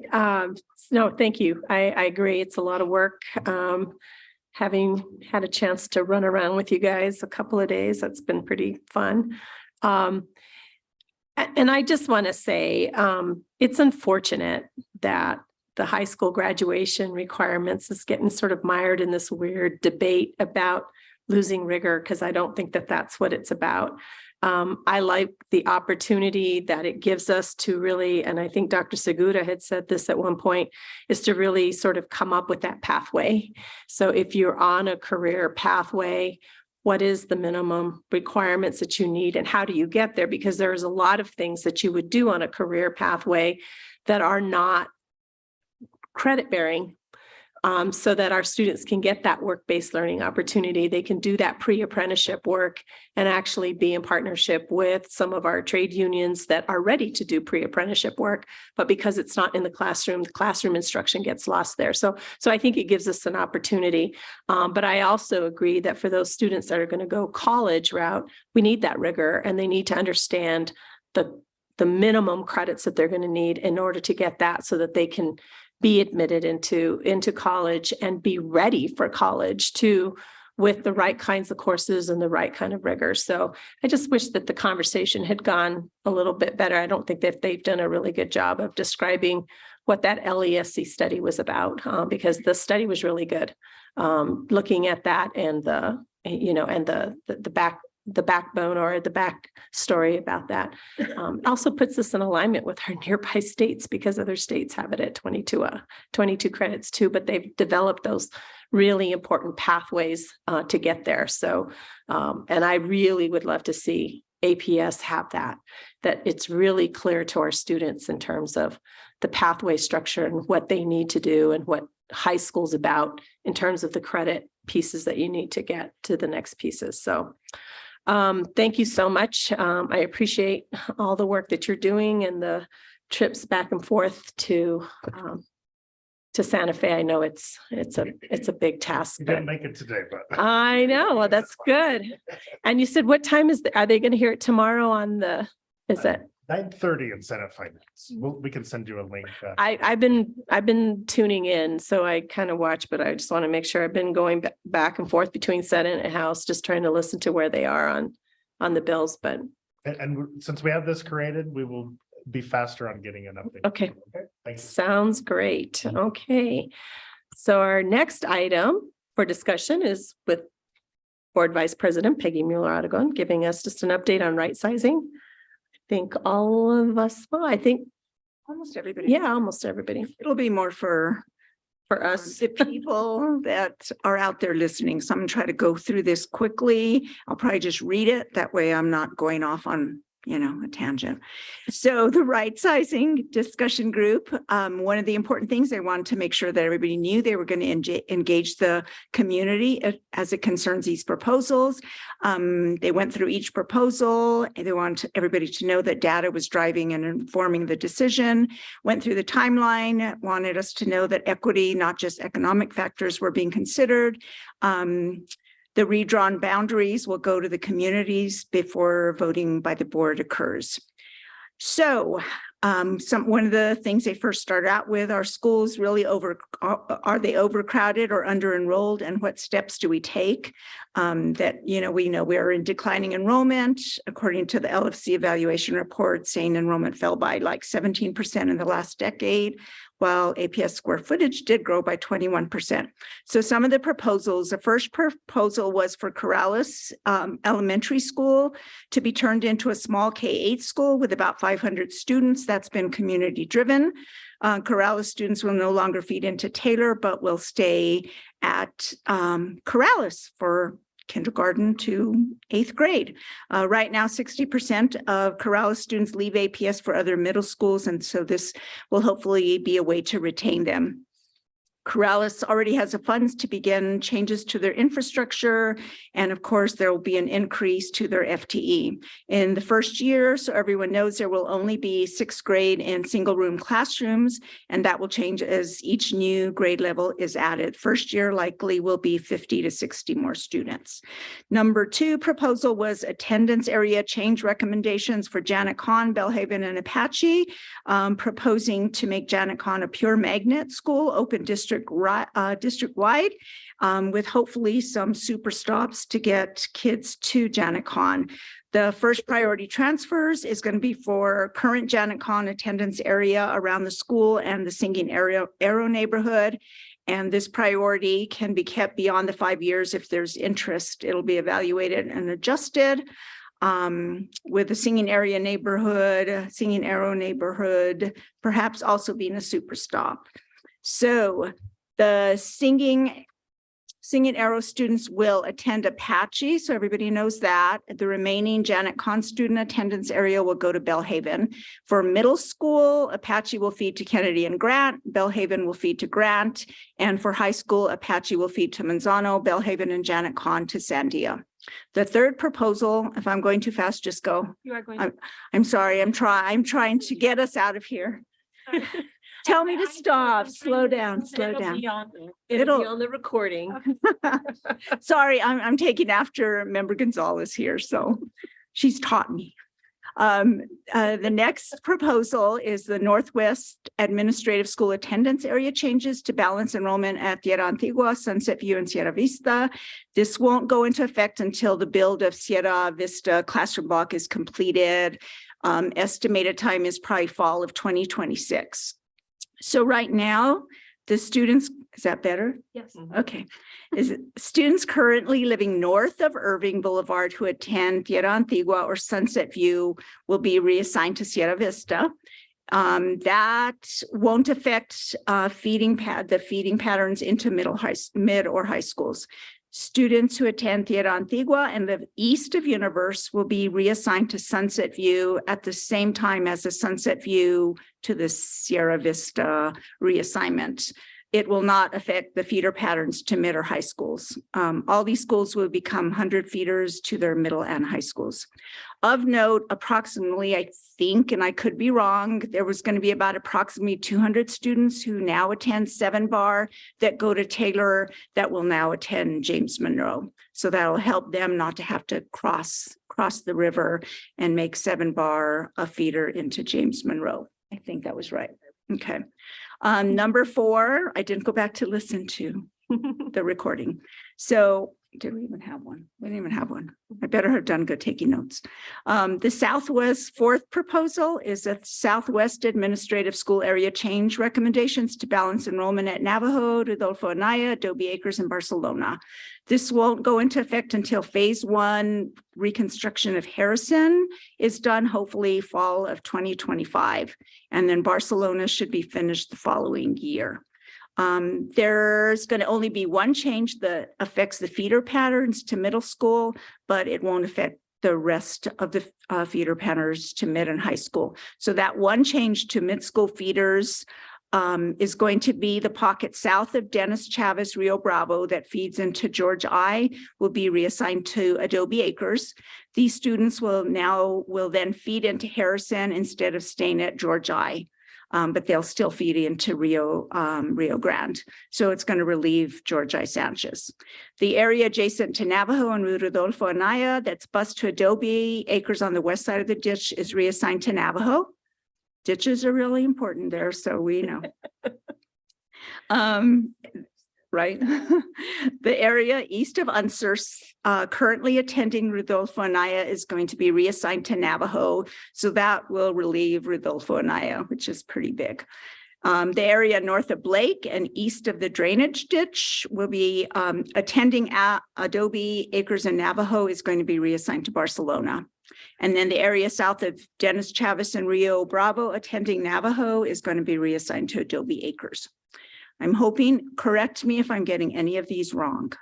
The fifth proposal and the last one that we heard on Monday was the North Valley attendance area change recommendations that won't go into effect until Taylor Phase 1 is completed in the fall of 2026. The proposed dual language into Taft is possibly going to be phasing in sixth graders in fall of 2024. Taylor will be a pure feeder into Valley. Feeder patterns won't change except for, as I mentioned, James Monroe students will no longer feed in to Taylor. Corrales moved to a K-8, and so they won't be feeding into Taylor either. Taft becoming a dual language pure magnet school, Coronado elementary students will automatically then roll into Taft, as will other dual language programs, East San Jose, Longfellow, Reginald Chavez. I don't know if that's all of them. They will have priority to attend Taft. There was definitely a concern voiced about having the needed certified teachers for this dual language program at mid-school, with everybody who's teaching a content area having to speak the language. So there may be teachers who may have to transfer. So this is a serious concern. Then the Garfield STEM becoming a pure magnet school. Students in current attendance area will have first priority to attend. Those who don't want to attend a dual language school can go to Taylor. And there will also likely be super stops for Garfield. So some of the questions and concerns that were raised is, when is a school too small? Is it when it's too hard to offer all programs and electives, or a full complement of services, which is hard to do at a small school? When is it time to close school, as is happening, we see across large districts across the country? And then should we be reimagining and redesigning middle schools? Member Gonzalez said people are talking with their feet and there's a leak in the pipeline somewhere. So people are leaving middle schools, and why? We need a fiscal impact report. How can we financially support all our schools with declining enrollment? And then already spoke to having the bilingual staff for Taft, creating welcoming spaces for our kids that meet their needs and wants. Are there really kids out there to recruit and retain? We have to look at birth rates, in-state migration rates, housing, demand for certain programs in school, looking at the increase in homeschooling, families choosing private and charter schools, and as we've heard a lot, is safety issues. With boundary changes and families wanting to keep their kids at the school they're currently at, they can, but for their younger children who aren't in school, will have to follow the current policy. So that's just what we have to do, that I know will make some people not very happy about that. We're obviously going to meet with community about boundary changes and try to solidify, to the extent possible, the changes spoken about, especially as it regards Janet Hahn, Garfield, and Corrales. There is a request to really listen to the early childhood center providers at one of these right-sizing meetings, look at concerns as it maybe relates to closing schools and redeveloping some of those areas into residential areas that are landlocked, or leasing schools to charters that need building. Looking at, of course, again, the fiscal impact report and the cost to taxpayers to repurpose the school buildings versus selling or leasing. What is that cost going to be to taxpayers to build early childhood hubs? And a facilities plan would help with that. Reducing, square footage footprint, looking at that anticipated budget deficit due to declining enrollment. And I think that's it. And that was a 3-hour meeting. I think I did it really fast, but the next meeting is going to be held on March 27th, and hopefully we'll have some public input meetings scheduled for the public to voice their concern about or questions about all of this, hopefully soon. And if you have any questions, I'm not sure exactly, because there are all the maps that we all got. So if there's a way that the public can kind of look at those maps so they can see what these changes are, because I'm sure I didn't cover every single thing that's on the map. So if we can make sure to let them know where to Board look. members, I just shared that presentation with you, and we are working on trying to get that information out by posting it, but I shared it with you just now, so. Okay, thank you. All right. Any questions for board member Aragon? I think I have one. You have one? Okay. And it goes back to the very first thing you said. So is the Corrales, is that a done deal? Is that going to happen? These are all proposals. Okay, Just so proposals. so when will these proposals be brought to the board for approval? That will likely not happen until probably April. Just because our next meeting, to allow time for public input. So our next meeting, the right sizing discussion group, isn't until March 27th. So the soonest we'd probably be able to get it on for us to even vote on would probably not be until April. And we put an urgency on bringing forward to the board those things that require us to make a decision quickly. So we're not going to be like deciding all of these things, but just those that need to come before us for a firm decision. For like things that are gonna happen, like things that can, upcoming school year. things that can happen quickly, like the boundary changes and just those things. I think Corrales, Because they have the money for the infrastructure already, so it's already there. But sorry, I should probably be sitting closer. Sal's so gonna yell that at is me. that is scheduled. We did talk about that and set it up for board approval for it to come forward to us that we could do that. Okay, so around April. Okay. And then I guess just kind of, and I'm sorry I wasn't there. My husband was out of town. That's okay. That's why you're doing this. What are like the goals moving forward? Does the committee like have set goals as to like? Not yet. Not yet. We're working. I think what we're doing is we're taking it in bite-sized chunks. So the first phase of this is really around those boundary changes and those things that we can do. The other discussions, like we know, for example, the early childhood hubs piece is going to require a whole lot more digging deep and more community engagement so that we can really get our arms wrapped around that. So that's going to be, we don't have a firm timeline for all of that yet because we still have to figure out the work that needs to be done to get to that point. And I think what the district has heard loud and clear is just the feedback they're getting. It's not an easy thing. We're going to have to get some more community input on those pieces. Okay. So Member Jackson, are you talking about like goals for this discussion group or goals for the right sizing committee that is presenting to us? Or for the right sizing committee, like how is the right sizing committee? What is the plan? Like each month are you meeting and like have set goals? Oh, okay, she knows. Dr. Segura. Yeah, because we had talked about that too. There's some community input and feedback that we need to get. So we've got to build those pieces in there as well. So Board Member Jackson, we are meeting weekly as a right sizing committee to look at each of these plans and bringing together the academic and facility and fiscal impact to each of them. I met with some associates today to discuss some of the documents that we have to try to put together Ms. DeBelle has put together a nice flow chart of year by year for each of these, but we want to also include what are the staffing implications, program implications, and you know, what does that look like each year? So we're working on those pieces, but we do meet weekly. Okay.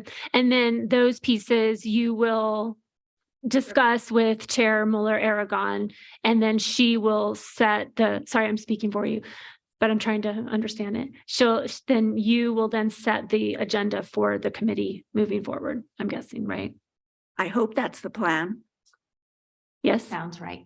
Because we wanted to do first what we could just do right away that wasn't going to have a big fiscal impact, really, right? And some of these recommendations, you know, will impact some communities more than others, and some will have a greater fiscal impact than others. And so we're trying to prioritize which changes and recommendations would be less impactful that could benefit.